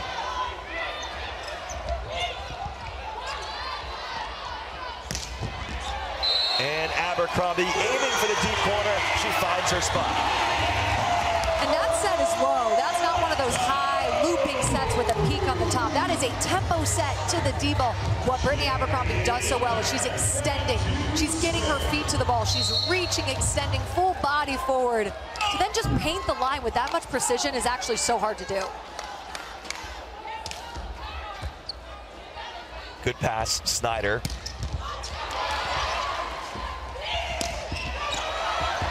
Ogilvy is there. Snyder with the swing. Dug by Pusick. Ogilvy picking some digs up as she enters into this match, and Snyder brings it down. Something that's worth mentioning, I think the Rise has one of the best duos of liberos in the league. You got Ogilvy, who's making plays defensively, Gomez, who makes those plays as well. Kathy George has got two really solid options for libero. It's an interesting dynamic. Gomez played here 2 years ago, went to Omaha last year, made the All-Star team, finished second in the entire league in digs as the left side with the big block for Grand Rapids. Yet, I would say probably the favorite to get the majority of the starts at libero this year for Grand Rapids, you would think would be Ogilvy, decorated player from Stanford, who was coming off a concussion, so maybe a little bit of a slower start to the season, but they have her dressed, and after Gomez played the first 2 sets, Ogilvy is in there. Into the dig against Abercrombie. Ina gets a back row attack, but just tips it. Here's Schwann. That's out. And what caused Schwann right there to miss that was the block was set. The block didn't give her anything but that sharp 4-to-4 angle. She had no choice but to go there because the block was such in her face, taking middle back, taking line, and that caused her to swing wide. You say there the block was set. Why would a block struggle to be set? That's a great question. Because of how balanced Orlando's offense is, as a blocker, you have to wait, you have to read the set, and then you have to get there. So you have to move quickly side to side and laterally. When the block is set, that means you are there, you are ready, you are fronted on your attacker. When you're not set, you're late. Grand Rapids by 2. Hitter coverage there, coming up big. Schwann, did she fit it inside the line? Yes. And that's exactly what she wanted to do 2 plays before, that sharp 4-to-4. She hits it with so much precision. The block was set and there, but there she had really good snap on the ball. That's one of the keys for the 4-to-4. You got to get on top and get that snap. There are some major position battles on this Orlando team. One of them is in the middle. We're seeing the debut of first-round pick Bree Kelly, subbing in for last year's Aces leader in the league, Natalie Foster. So Kelly front row middle right now for Orlando, and that is the one situation where you can't double when it goes over the net, and that takes us to a timeout. Grand Rapids leads 16-14 in the 3rd set in Orlando.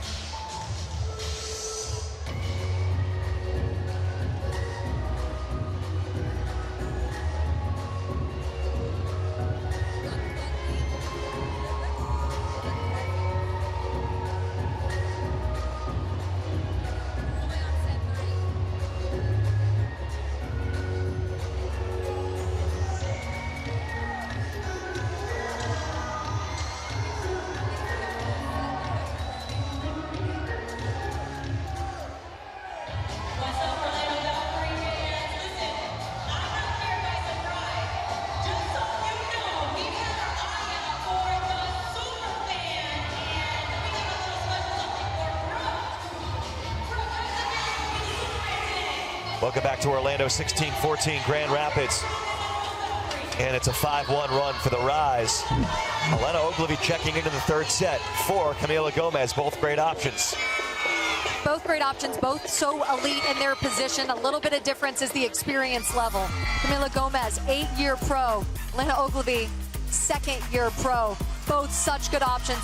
It's so nice and advantageous to have that much depth in that position, because if one isn't passing as well as they should, then coach can put in the better passer. You've got more depth, you've got options. And if one has an off game, you've got another elite libero on deck.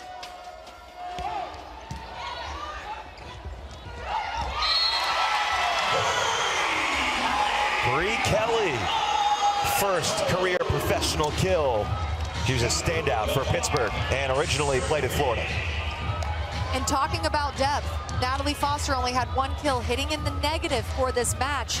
So Amy Pauley goes to the depth in the middle, going with Bree Kelly. I talked to Bree Kelly before this match. She said it is so much fun playing with the experience that is this Orlando team. She said there's a lot of veterans that have been playing so many years pro, and she already feels herself growing.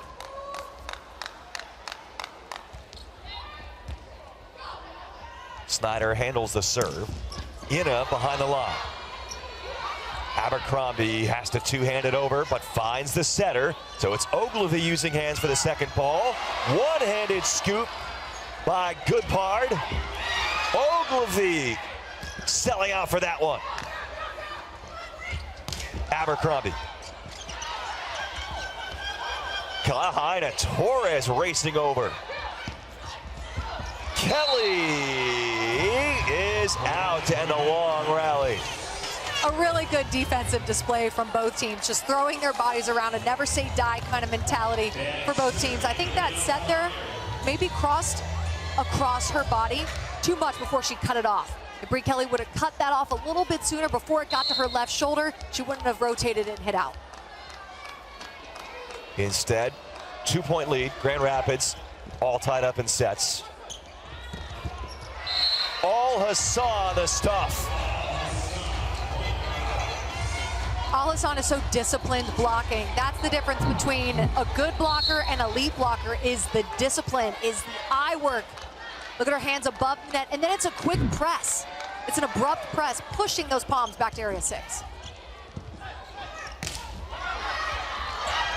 Snyder backtracking for it. Briggs Romine. Grand Rapids wanted a touch, nothing there. And a side out for Orlando. We've got ourselves quite the battle. The Rise going on a little run. The Valkyries are happy to have that one.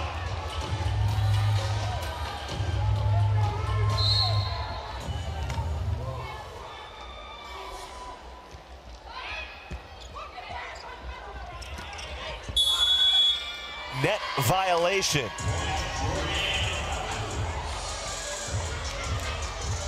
I like how much the Rise is trying to incorporate their middles. They're running Al Hassan behind the setter with a quick set, moving around the block.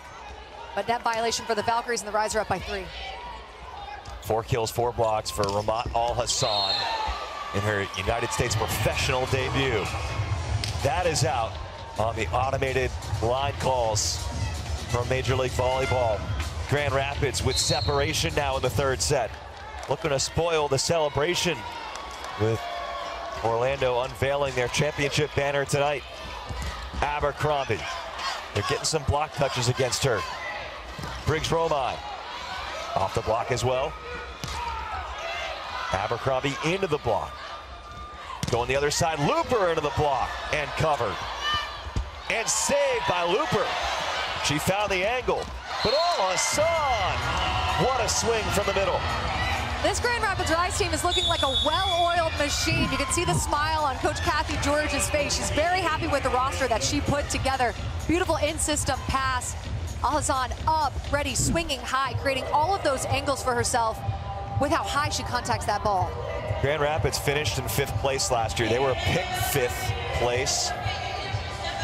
I wonder if they were slept on a little bit in the preseason ranking. Looking pretty good, led by Ramat Al Hassan, making her U.S. Pro debut. And she has not missed a beat. Took the past 2 years off coaching, was an absolute star in her day in Italy and Florida and Japan, and now she's in the United States, and she is absolutely making the Valkyries punished, if that's the correct way to say that. She's punishing the Orlando Valkyries with her efficiency, with her blocking. And I think a stat to note in this 3rd set, Brittany Abercrombie's only had 2 kills, hitting under 100. Grand Rapids Rise has 3 blocks, excuse me. And a lot of that is led by Al Hassan's dominance defensively.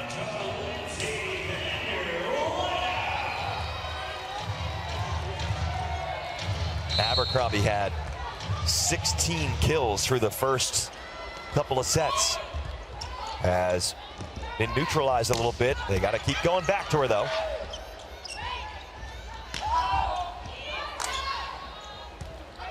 Busick locks it up for Abercrombie. Now she's back.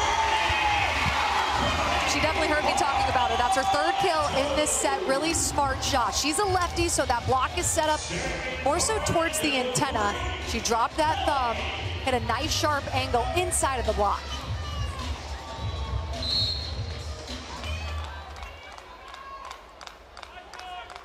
Brie Kelly goes back to serve.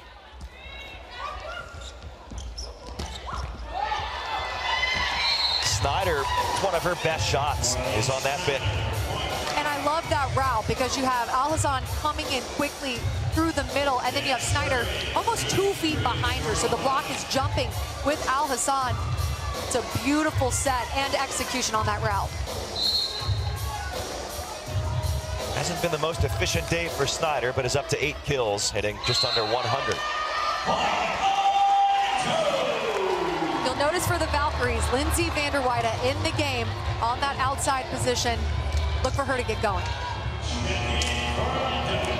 Amy Pauley was saying it feels like they have a ton of depth, and the hope is always you start with a lineup. You hope you don't need subs, but it's never personal one way or the other with player usage. Now the dub sub with Pukas serving. Snyder again. Snyder with that high contact. What's going well for the Rise right now is they're not allowing the Valkyries to go on runs. They don't get the point, they go back to serve receive, or they go back to their in transition plays, and they just get it done. They're not letting the Valkyries go on a run to make up the deficit. Hattie Bray ended the second set with an ace. She's back into serve. For Grand Rapids also takes the second ball. And finally, last touch by Ada. And we talk about the depth of the Valkyries. Lindsay Vanderweide is one of those players that can come in and make an impact immediately. We saw it last season, and we saw it this season. Dub sub still in. And essentially what Amy Pauley wants that to do is not to drop below a team or give this team an extra boost. Bad timing there, though, for a missed serve. Puts Grand Rapids on set point.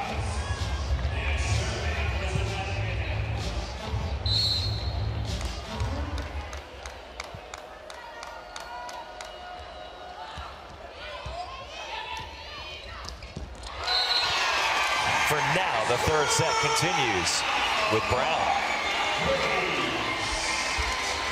And that's something that the Valkyries definitely want to see more of. An in-system pass right on Shampoo's head, running through one of their most efficient attackers in Kaz Brown. I love the change of direction on that swing. Beautifully done.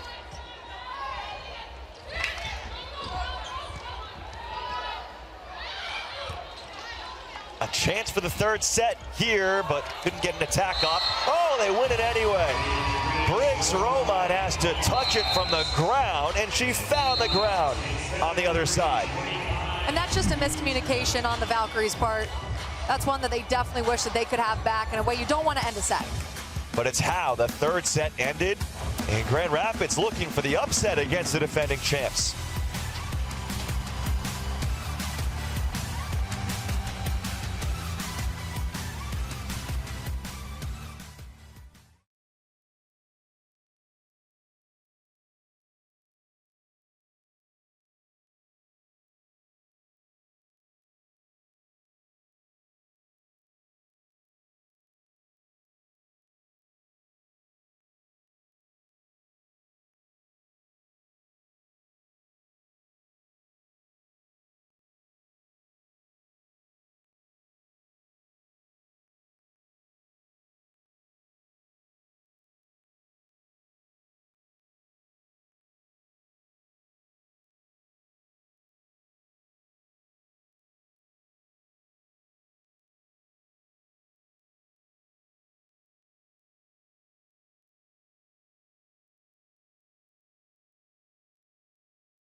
We have last year's defending champion, #1 offensive team, Orlando Valkyries, hosting #1 defense from last season, the Grand Rapids Rise, in this Major League Volleyball season opener. And Brittany Abercrombie, a lot of options for Orlando, but it starts with her. She was great through the first 2 sets, struggled in the third. And a lot of that is the adaptability of the Grand Rapids Rise's block. They did a really good job at shutting her down, getting there, closing. And Allison played a big part in that. And if they're not there and if they're not shutting her down immediately, they're getting really good block touches. They're doing a good job at reading the tendencies and slowing down the Valkyries' top attacker, who really can win the game for them. She really can put this team on her back, but it's the balance of the Valkyries that makes them so good. Right now, the Rise is doing a really good job at defending the reigning MVP. And that death by 1,000 cuts of those block touches can be really frustrating to a high-powered hitter that's not accustomed to having anybody stop her dominance. Looper gets Orlando off to a stronger start in the 4th set. The Valkyries took the first, and Grand Rapids the last 2. What I love about that swing is Alhazan, middle blocker for Rise, 6'4", Inna opposite, 6'3", Charity Looper swinging over them.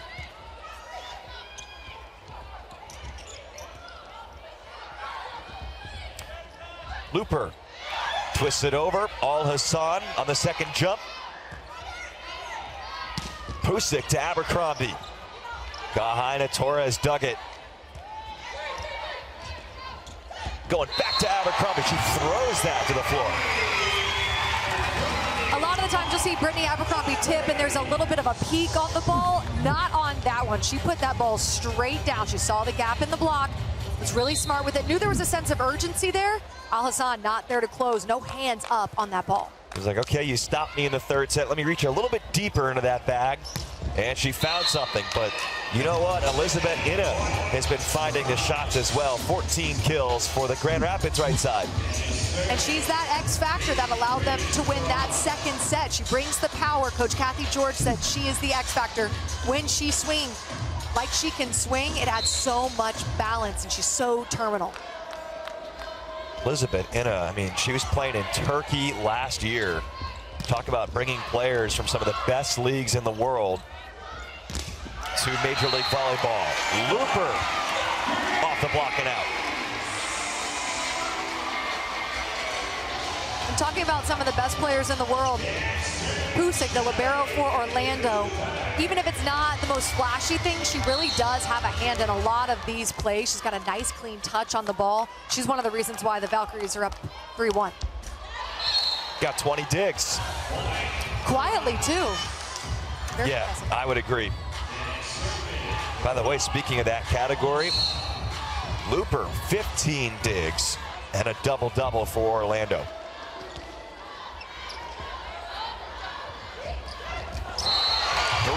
Kelly remains in the match, checked in for Foster in the middle of the 3rd set.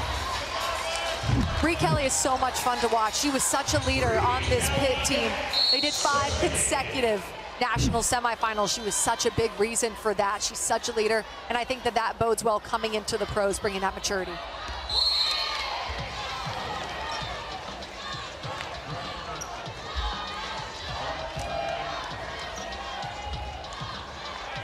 On the Grand Rapids side, already a double-double for Gahaina Torres, 35 assists and 12 digs. Paige Briggs-Romine, 8 kills, 13 digs, nearing a double-double.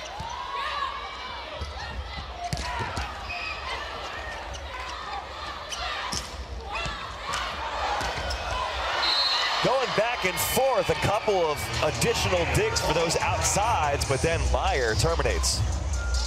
Meyer's been kind of quiet tonight, too, but she's done the things that she needs to do when the opportunity presents itself. I know they were trying to get her going on the slide a little bit. We'll see if they continue to try to utilize her on that. But there with the overpass, doing exactly what her job is.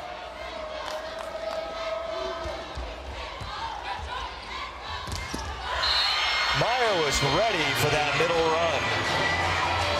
You can see it in a middle blocker when they're reading the attack, when they're reading the shoulder of the opposing attacker. They're diving their arms into that seam. Watch the diving of the arms back to the left side.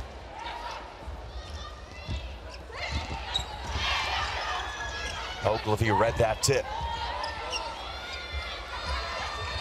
Abercrombie swings harder. Shampoo is so good with that change of direction, running towards the outside, reversing the flow of that set, as we say. And her and Brittany Abercrombie have such a strong connection. She's able to push that ball all the way to her left shoulder.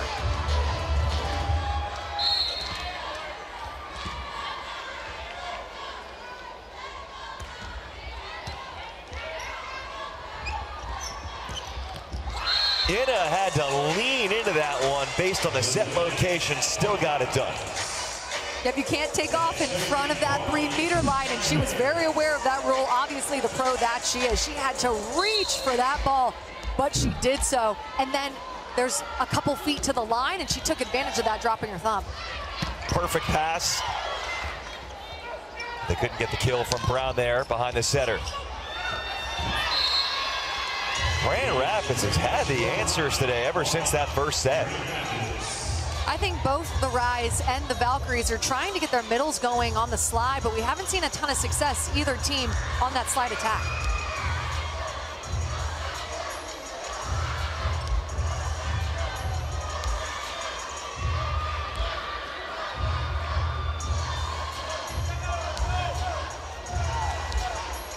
For the match now, both teams currently hitting under 200.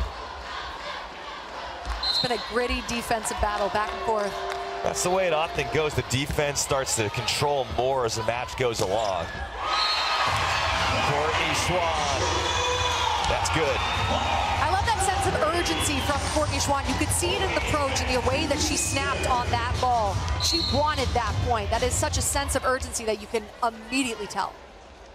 Former star at Washington, was all Pac-12, both on the beach and indoors in college. Free ball here for the Rise.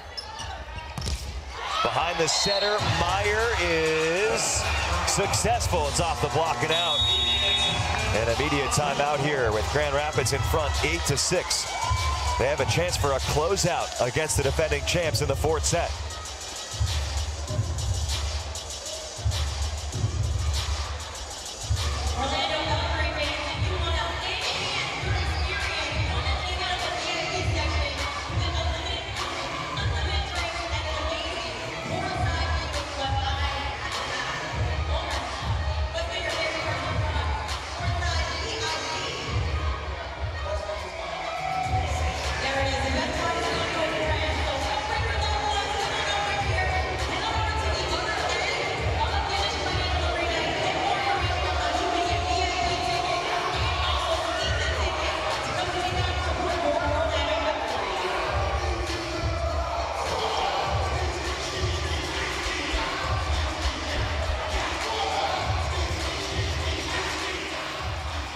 Grand Rapids in front of the fourth set, 8-6 against Orlando.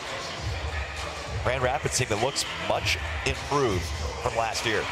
They most definitely do, and I think, just a huge difference from set one to the rest of these sets is their connection and offensive efficiency. It just has continued to rise, no pun intended, but that's exactly what you want to see. This is their first game.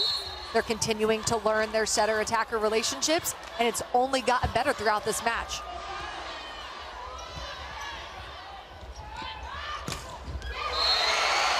Loud beginning to this segment of play from Looper. A lot of the times an opposing team will target the outside attacker who's pulling back to serve receive because they want to take them out of the offense. But Charity Looper is such a solid 6 rotation player that she passed that dime and then handled the kill herself. 14th kill. Lahaina Torres. That's tough. That's going straight down. As a block, you got to get up there and get some hands on it because this trajectory, straight down, right in that honey hole.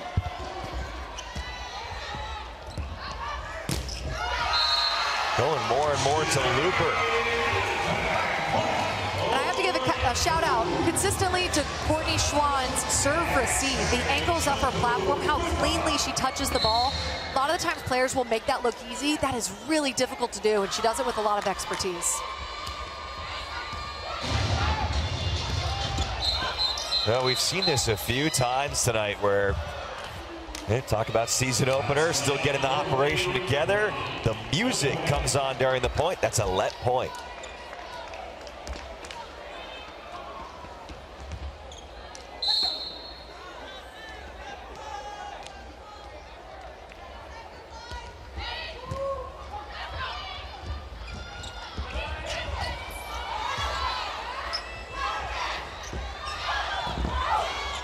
Oh, Kahina Torres giving her all for it. Another block touch against Abercrombie. Oh, Hassando is stuffed, and it's by Kelly. Kahina Torres is having a standout match defensively, really extending plays for her team, but Bree Kelly tracking that ball. Amazing up, so scrappy. Rally continues, good block touch, Lena Ogilvy. But then it's the reaching of the arms, diving those into the open seam. It's the eye work from Bree Kelly. Sometimes it'll take a rookie a little bit to catch up to the speed of pros, but Bree Kelly played at such a high level at Florida and Pitt for such a long time. She's assimilated perfectly. Knew nothing other than going to the Final Four. Yep. And the ACC Defensive Player of the Year, her first career professional block.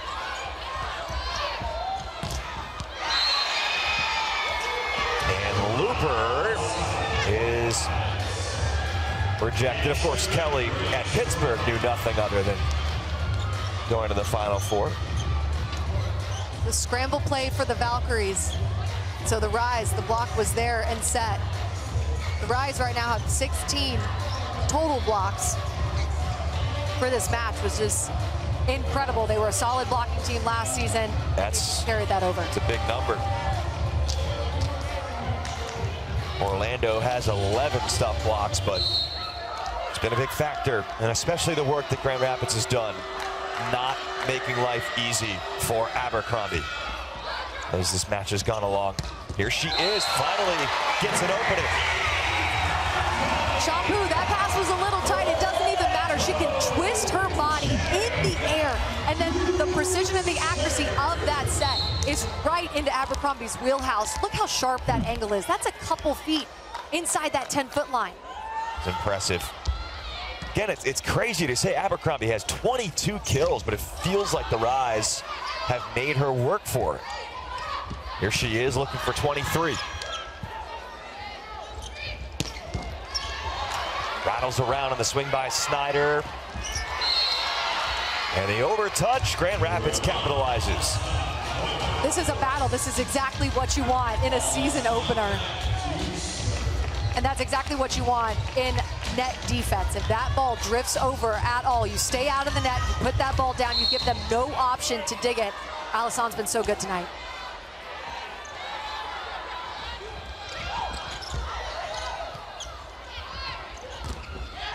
Ina loads up and puts it away. Coach Kathy George told me before this match that their out-of-system kill percentage wasn't where it needed to be last season, so that's an area that they've really focused on. This is an out-of-system set and an out-of-system kill, something that they focused on in the offseason, and it looks really good right now.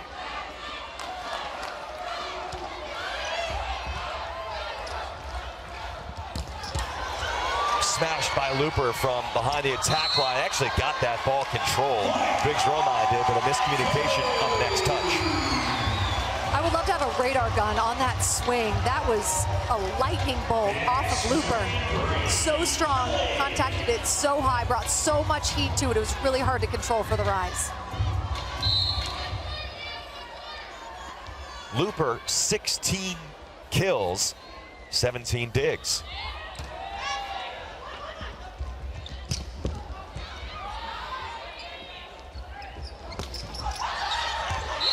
Courtney Schwab.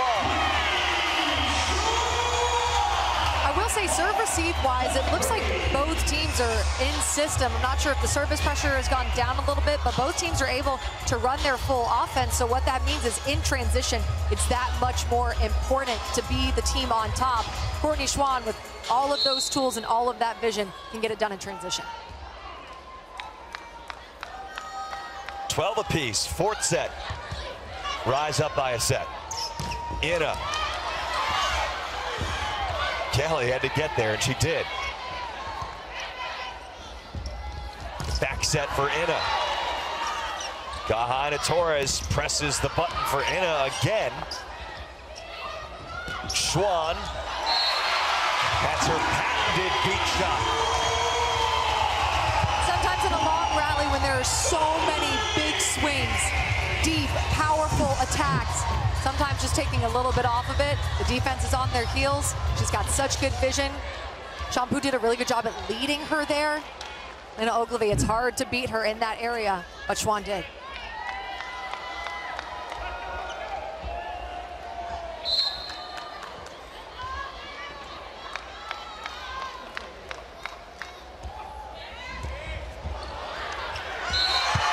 And an ace serve to put Orlando ahead by one more. And there's that service pressure that I was just talking about. That can take a team. That could be the difference maker for a set. Bree Kelly, nice flat float serve that dropped right in front of the service receive line.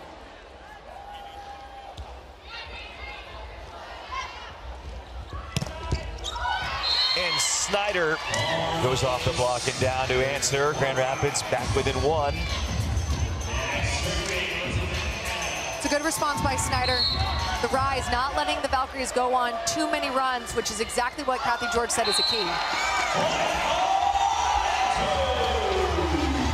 I thought one of Kathy George's most interesting comments, Grand Rapids head coach, was she felt like even though Orlando is the established team coming in, the defending champions, kind of an advantage within that is that they felt like they knew Orlando, scouting report-wise, better than Orlando knows Grand Rapids.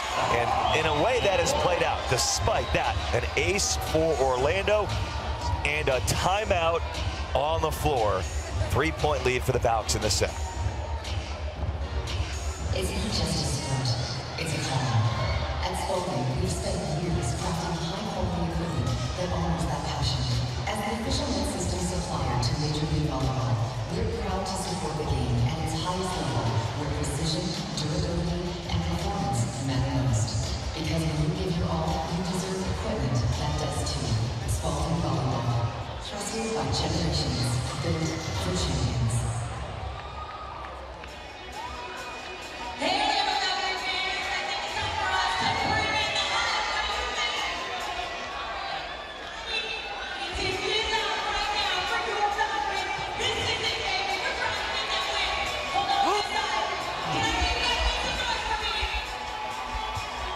Welcome back to Orlando, 16-13 Orlando. Can the Valkyries send this to a fifth set? We'll see. And I talked about both teams being in system and being really efficient because that serve and pass game, the pass has been really good. The stats show for it. Hitting efficiency-wise for the Rise, hitting 348 in this set. The Valkyries hitting 400. Those are two really high numbers. Offense is picked back up.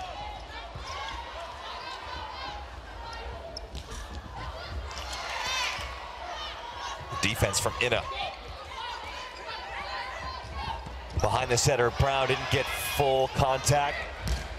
Inna did get a hold of it. Whenever the setter is front row, you need that offensive production. You need a presence on that right side.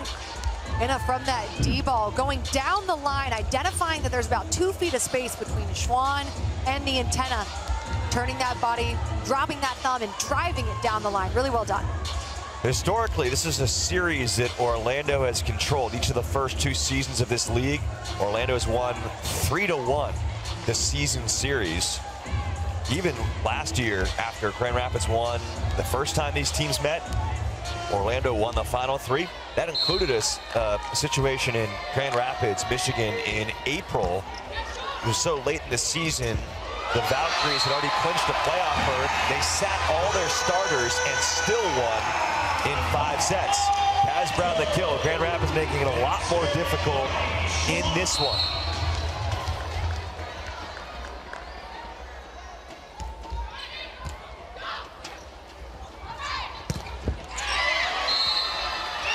Page breaks Romine.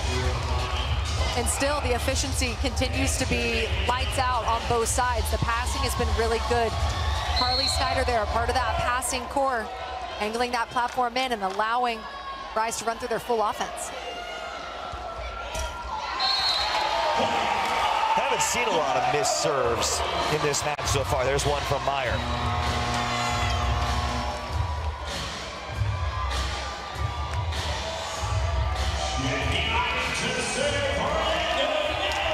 Bringing in Natalie Foster to serve with that hybrid serve. She has the ability to really go on runs. The Rise is going to want to get out of this rotation quickly.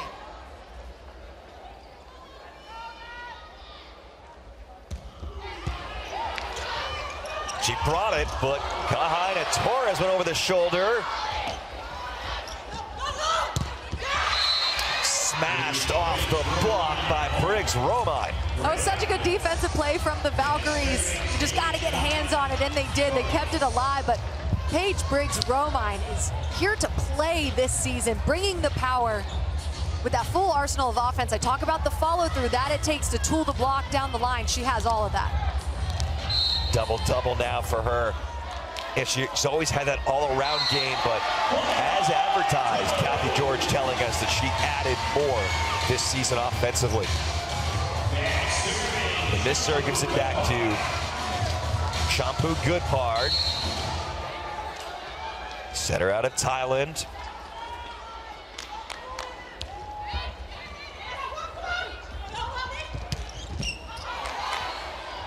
Pusick digs it. Looper swings. Briggs Romine hitting it hard. And that was a good block touch. I think Looper, along with me and a lot of people here, thought that ball was over the net. She doesn't go up for it. Sometimes it gets a little tricky when it's that tight to the net. Had a lot of spin on it, spun back down on the Orlando side. Abercrombie is block break covered, looked like by Champu. And off the block touch. Again, they're just finding a way to neutralize Abercrombie, but up into the sky there, Snyder was looking for hands, just hit it too high.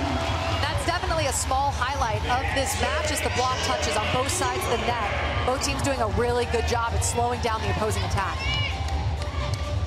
Going to see a substitute here, as well as Grand Rapids has played.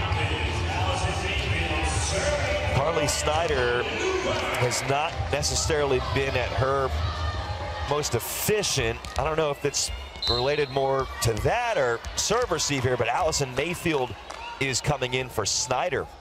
Rarely saw them take Snyder out last year, and Mayfield has to work for her first serve receive attempt. Abercrombie, an opportunity, roofed by Al-Hassan. I love bringing Allison Mayfield in for serve receive. She's a 10-year pro. She's got such a clean touch on the ball. So well done. That just set them up for this success. And then the block to finish it. Al-Hassan has been phenomenal. It's the press over the net. You have to be invasive. You can't just throw your arms up.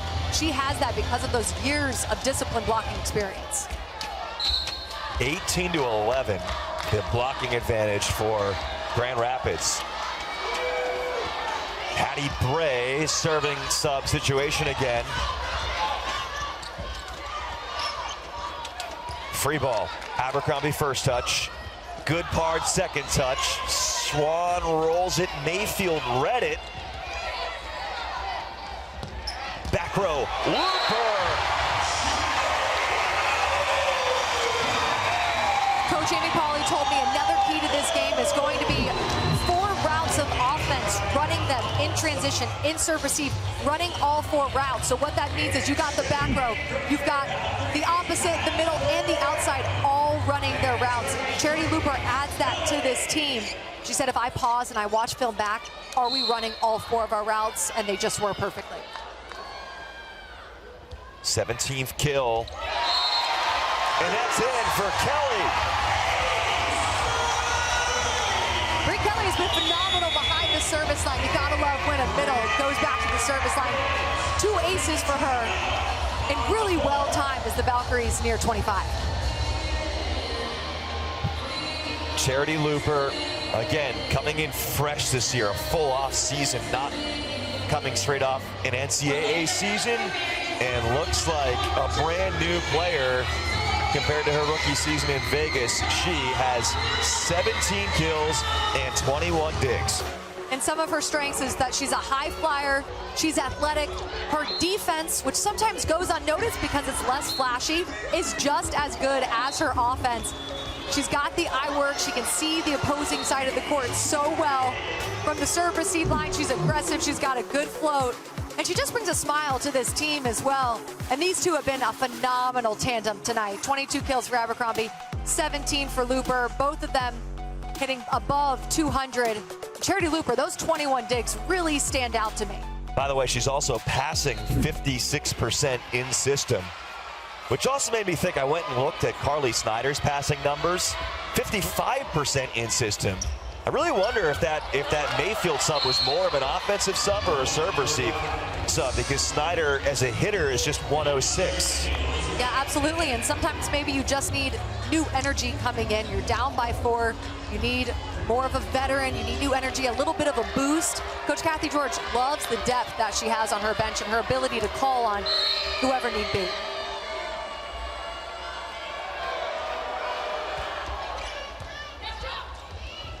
Orlando up by 4 after that Looper back row smash, and this is primed for a 5th set. Sometimes athletes get into flow zones, and that means it's just muscle memory. You are working. I love the distance between Shampoo and Charity Looper, not totally in the middle of the court, moving her along that 10-foot line. Really well done. Orlando in front, goes dub sub for the 3rd straight set.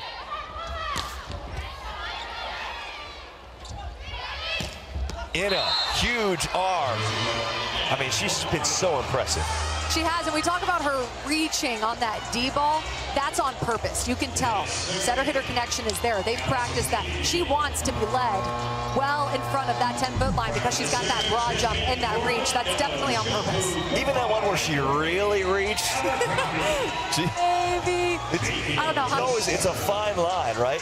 Definitely. I get what you're, that's an interesting observation, though. I get totally what you're saying. Yeah, sometimes hitters like to be led a little bit more than others.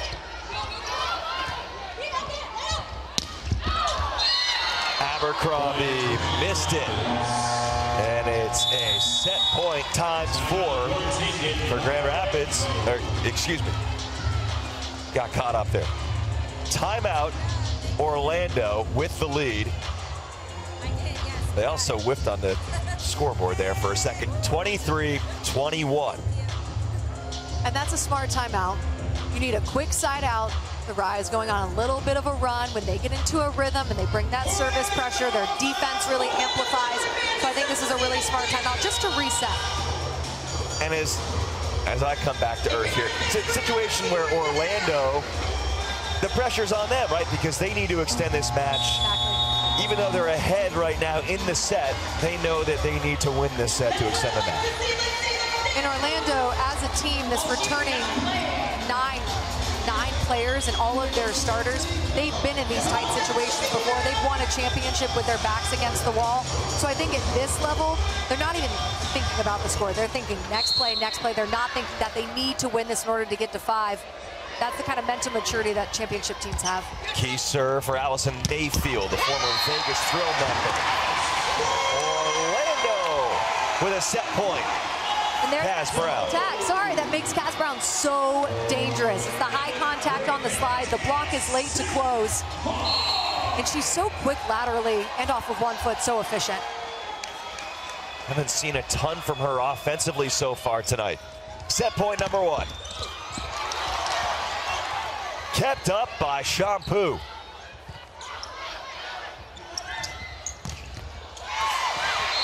Not kept up there, it's Meyer. Kaz Brown gets the slide kill. Meyer goes behind and gets the slide kill as well. She's really amped up that slide in this set and the last set. And why you do that is it stresses the block. The block is moving with you. You're able to find some gaps in the block and give them some presence on that right side pin.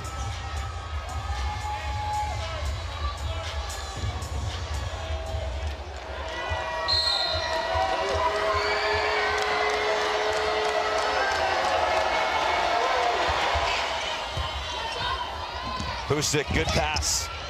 They react to the Brown tip.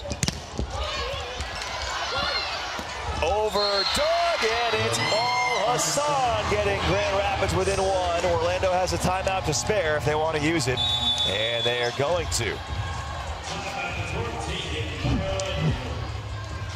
Al Hassan has been so dominant defensively tonight. Watch her track the ball. Just a small error that I know Pusick wishes that she could have back. She's passed 1,000,000 of those balls on her side of the tape. She passes absolute dimes. That's one of those where you just wish you could have that back control a little bit better, but Al Hassan did her job and put that ball straight down. Gotta say, by the way, I was thinking as we're sitting here in a timeout that's about to end, because timeouts are much quicker this year per the league rule changes, that you immediately notice that the league did a great job with some of these rule changes. One challenge per team per set, and team timeouts are all limited to 30 seconds. The action has moved way quicker. It was already good. It was already moving pretty quickly, but it's improved even more, the pace of play. I completely agree. I absolutely love the rule changes, all of them. There's no time to even go to the bathroom. You're here, you're watching the TV, you've got 3 hours, no time. Gotta hold it in. Maybe not the best idea. Another set point. We're going to a fifth set here in Orlando. Charity Luber has been so good tonight. High flyer, explosive. Orlando shampoo with Luber has been so dynamic and good. 25-23 in the fourth set. It was fitting that Luper ended it with that swing. She's been fantastic. Got a great fifth set plan coming up.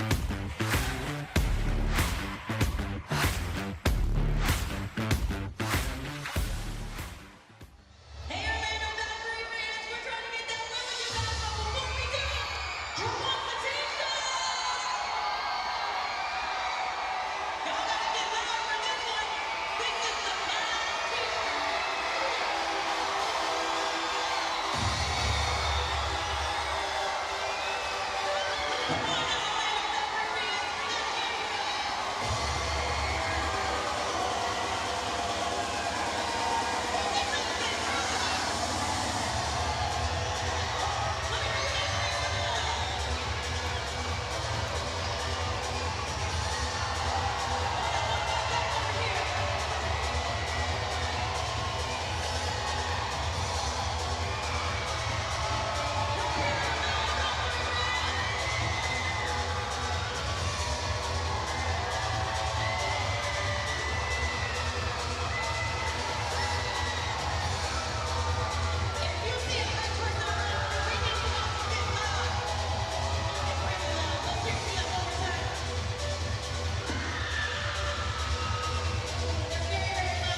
Now, Orlando Valkyrie fans, you guys know this is the last set. Everybody get down ready.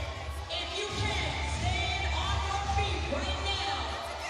This is the last set of the first game for the third season. If you came out here to show support for your Valkyries, we want you guys to stand up if you can. And let me hear you get loud. 1, 2, 3.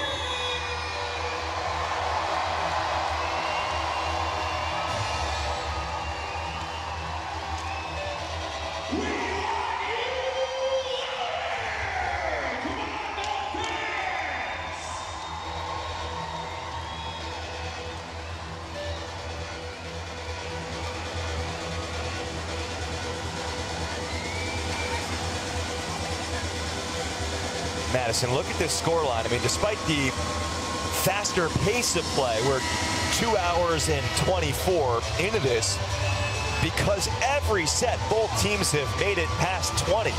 Incredible. And this is exactly what you want in a season opener. Both of these teams, their talent, their strengths are on full display here tonight. It's a back and forth battle, and I think it's the perfect display of the talent that the MLV has this season. We've seen some terminal players doing their magic. We've also seen some really long rallies, entertaining rallies. Both setters are world class. Kahina, Torres, and Goodpard. A couple of great right sides battling and entertaining middles as well. All Hassan. And there's Abercrombie. And this is the 5th set to 15. The defending champions, can they pull off a dramatic 5-set win, or can a retooled Grand Rapids team spoil the fun in Orlando? Charity Luper, 20th kill, 2020 day for Luper in her debut for Orlando. I can't say enough good things about Charity Luper. The tempo of the set. Al Hassan jumping a little bit with Bree Kelly, still getting there, but not all the way pressed over the net. Luper took advantage. I mean, in a way, it's almost counterintuitive, but because this has been so close, so little margin for error, if someone can inch ahead by a couple of points early, it'll make all the difference. There really hasn't been that comeback yet. The team that's been ahead has won each of the first 4 sets. Abercrombie got some block contact. And I completely agree with that, and I think a difference maker here will be service pressure. Which team can disrupt the other team's offense, make it less balanced? Who can score in transition? That's going to be big because both teams are siding out at such a high clip. And then can the Rise dominate the block again? Can they get that going?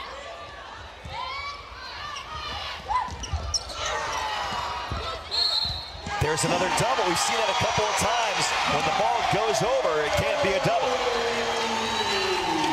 You should double as long as it stays on your side of the court and your teammate attacks it afterwards. But if it goes over, you're right. It's a double. Well, it's confusing because the rule change this season is that you can double, but just got to keep it on your side.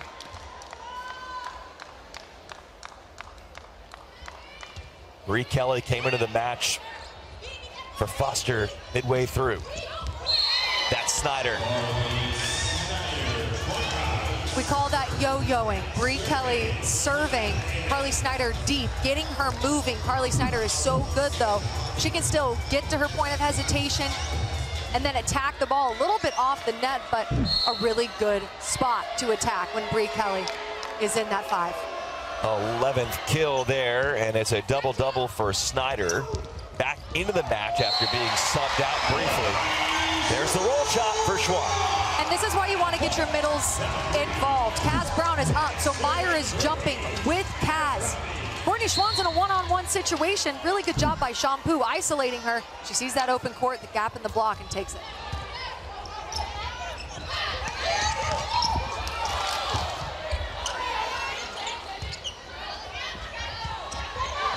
Free opportunity.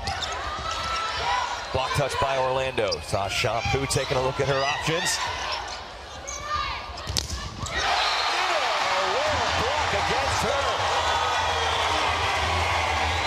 I spent that entire play watching Kaz Brown and how she moves laterally. Got a really good block touch earlier in that rally. Extended the play, and then watch her track the ball. Eye sequence. Courtney Schwann set that block up in the perfect location. It hit her right hand. They closed the block, closed the seam. There was nowhere for Inna to go. But for all the things that Schwann can do well, not really known for racking up the stuff blocks, but perfect timing. She does a little bit of everything so soundly. It's Orlando, which was down 2-1 in sets, jumping in front now in the 5th. Mayfield back in there. On the Grand Rapids side, Luper covers. This is Mayfield swatted back by Brown from the floor. Inna is dug by Kusik. Behind the center, that's Meyer's specialty. D-attack, Abercrombie, dug by Inna. Brown just puts it over, read by Ogilvy. What a point this is in the 5th set of the season opener. If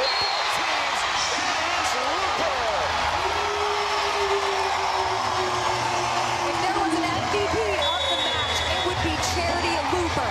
Lights out, all 4 rounds firing on all cylinders. She provides so much dimension, so much nuance to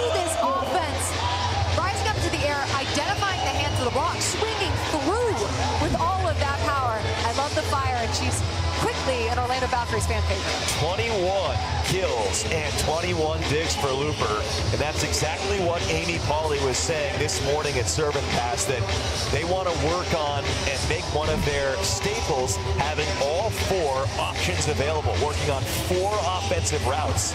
We're seeing not just the individual numbers of Looper, which are pictured, but the addition of that Vic, that back row attack, opening things up even more for what has been a wide-open Orlando offense. And the Valkyries were so efficient in their attacking last season, so balanced. This just adds another element. It's something that head coach Amy Pauley has been very purposeful with bringing Hannah Maddox and Charity Looper into this team.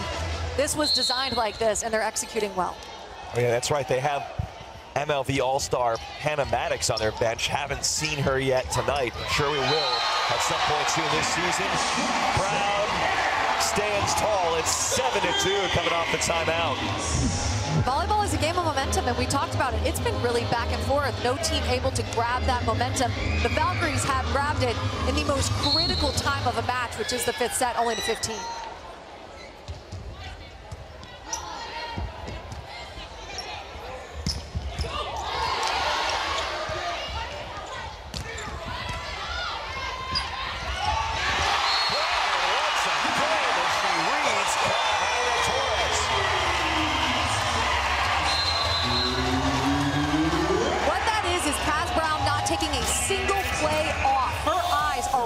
So much throughout that rally. So well done. The Valkyries take a massive lead in the 5th set.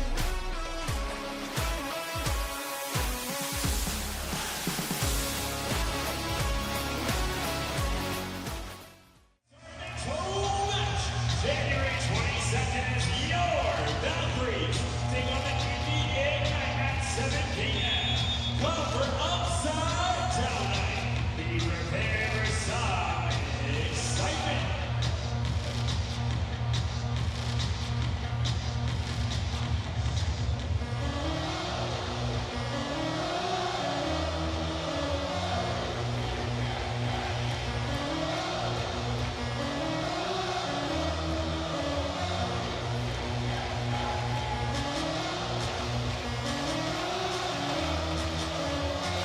Well, we advertised it like, who is going to start this 5th set off strong? Didn't expect anyone to start off this strong, given how close each previous set has been. Orlando 8-2, and you already referenced it, like with the 5th set being the 15. This is really like they're up 18-12 in a normal set. The points just have more value in a shorter set. Most definitely, and I think something that stands out to me looking at the stats right now, Orlando Valkyries have 3 blocks in this set. They were in a rhythm offensively, but then when you combine that kind of blocking dominance, they're holding the Rise to a negative hitting efficiency in that set. Rise is going to have to find other options offensively, run some new routes, or identify the hands of the block a little bit better, get craftier, get into tooling a little bit, because the Valkyries are locked in defensively. I want to guess how many blocks the Rise have this set. They have none. Check pass there. And the lead expands even further on a pretty rare Abercrombie ace. And I said this last season, and I'll say it this season, when it rains, it pours for the Valkyries. When everything is working, it tends to pour on with that momentum. I mean, look, we've given, as that's a net violation, things continue to go wrong. We've given Grand Rapids a lot of credit, I think rightfully so at times, for their defense against Abercrombie. We're going to see Snyder come back in, but the fact that Orlando has forced Snyder to be subbed out multiple times, that's Grand Rapids' best player. Got to give Orlando's defense credit. Most definitely, I completely agree. And now she's back with Mayfield having struggled on some serve receives and getting a swing.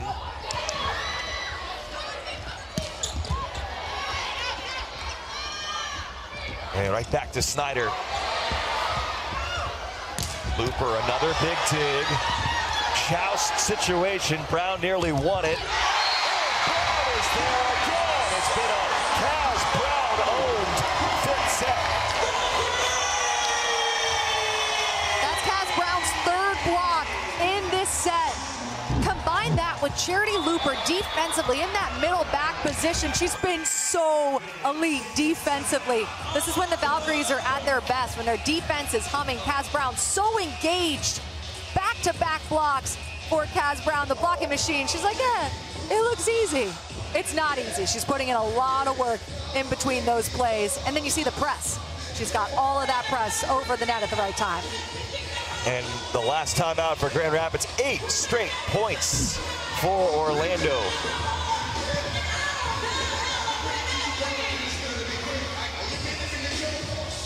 It's fascinating to see a league built, I don't want to say from the ground up because they started out at a great place, but when you go year after year, year 1 to year 2 to year 3, it's like this exponential amount of growth at first in the depth and the talent that's available for each team to try and use. And we're seeing a slugfest here in a season opener that I don't know we would have seen last year, as good as last year was. That's such a good point. I think both of these teams are better this year than they were last year. Right. You just said it way more succinctly. Everyone can improve across the league. That's a special thing to behold. But it's been all Orlando in the 5th. They came back from down 2-1 after originally taking the first set. Abercrombie to make it 12-2 and a 9-0 run. I've been watching Shampoo throughout that play. That girl is moving and she is working. She is all over the court, setting absolute dimes. Brittany Abercrombie, just as elite as advertised. And let's watch her swing. Great set, back row attack.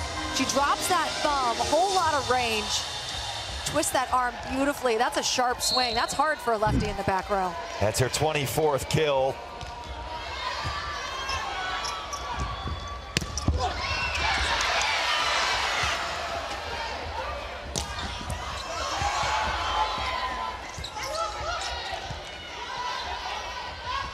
This is going to Looper out of the back row. Another net violation. It's the sloppy mistakes like that don't allow you to get back into the game. We've seen Grand Rapids Rise play flawlessly. We've seen them play so dominant in this 5th set. If you make those sloppy mistakes, those really add up. Really surprising that it's got this out of hand, a 10-0 run.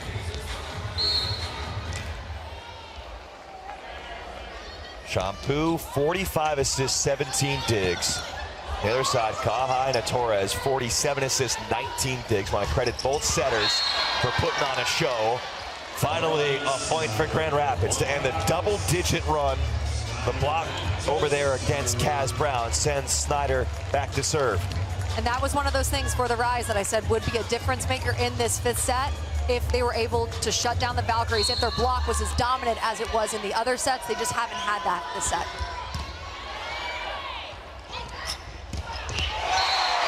Another pick from Looper. I just love how intentional this was from head coach Amy Polly to incorporate the big more and more. She laughed earlier at serve and pass. She's like, we may get a little big heavy, but when it's working like this and Charity Looper is as hot as she is in the back row, get big heavy all you want. The Rise can't stop it. Match point. Punched to the ground by Briggs Romine, who's been very impressive through most of the night. And I think no matter what way this ends, I think the Rise is working with some insanely talented athletes. Briggs Romine looks even better this year than she did last year. Double sub is in for Orlando on another match point. Pukis runs underneath the set for Looper. Now it's Briggs Romine again. Dug by Pusick. Now Pukis to Looper. Chimay against the defender team is the one to get it done. The defending champions win in 5. On the night, when they unveil the championship banner. They also unveil victory number 1 of 2026. And they grinded like a championship team. The kind of mental fortitude that it takes to win this game in 5 when maybe the first set didn't go as you planned. So impressive from the Valkyries, looking like another championship team with all the pieces. So dominant defensively, offensively, and especially in this fifth set. I think we saw the true potential of the Valkyries this season.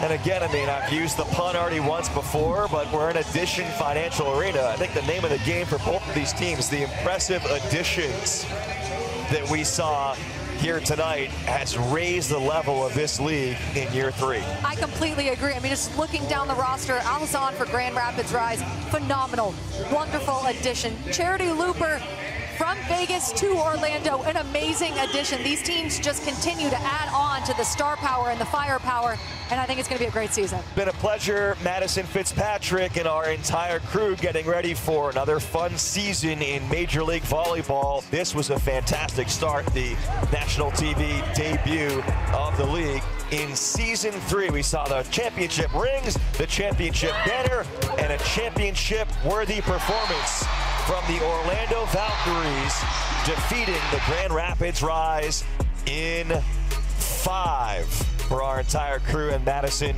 this is AJ saying so long from Orlando.